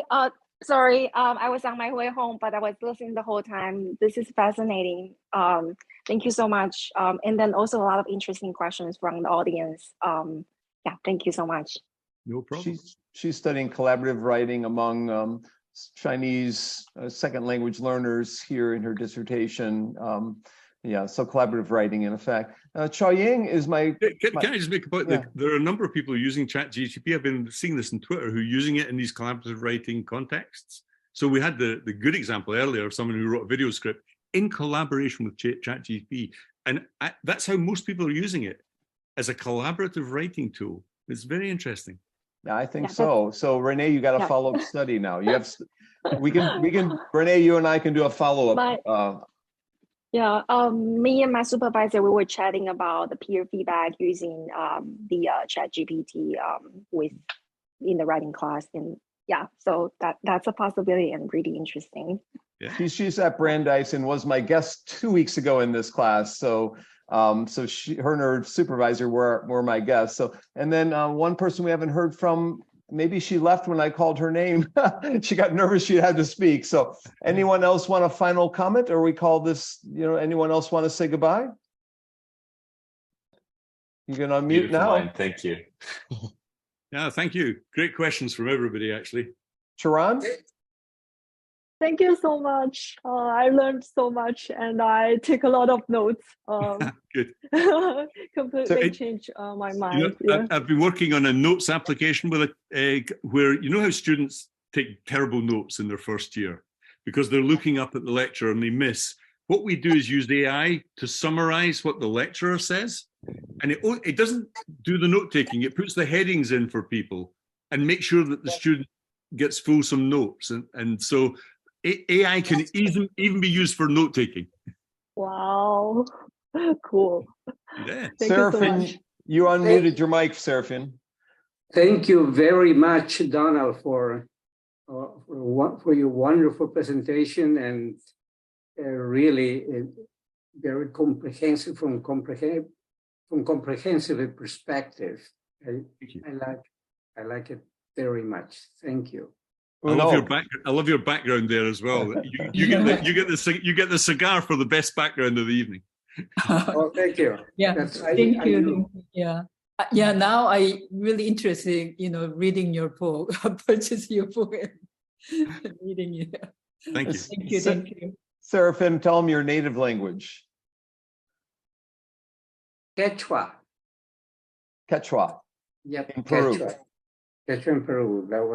That's known as the Incan language, but it's not really the Incan language. Right. It's the language of the Andes. Yeah. So Rob Thomas, our rock star, gets the last word. Oh, I have no last words, but I'm very thankful for this conversation because I think it's such a great conversation to have, and it's exciting, and it's an exciting moment, and I appreciate you all and your discussions. So I'm going to stop the recording 1 second from now. Let me just say thank you, Donald, for coming in extended time and doing more than I originally asked for, to more people than I originally promised would show up. At one point, we had 28 people. There were only 16 people in my class, so we had a bunch of people, and some people came and gone. So we probably had 35 people show up tonight, and pretty much everyone got to ask you a question or chat with you. So you influenced a lot of people tonight. And I'm deeply indebted to your brilliance, actually, in the field, in the marks that you've made over decades. And it doesn't look like you're slowing down anytime soon. And I'm trying not to as well. So I'm going to follow in your footsteps, and hopefully you follow in a couple of mine, and we can keep going. The two of us can keep this field pushing ahead. So thank you, Donald, for coming.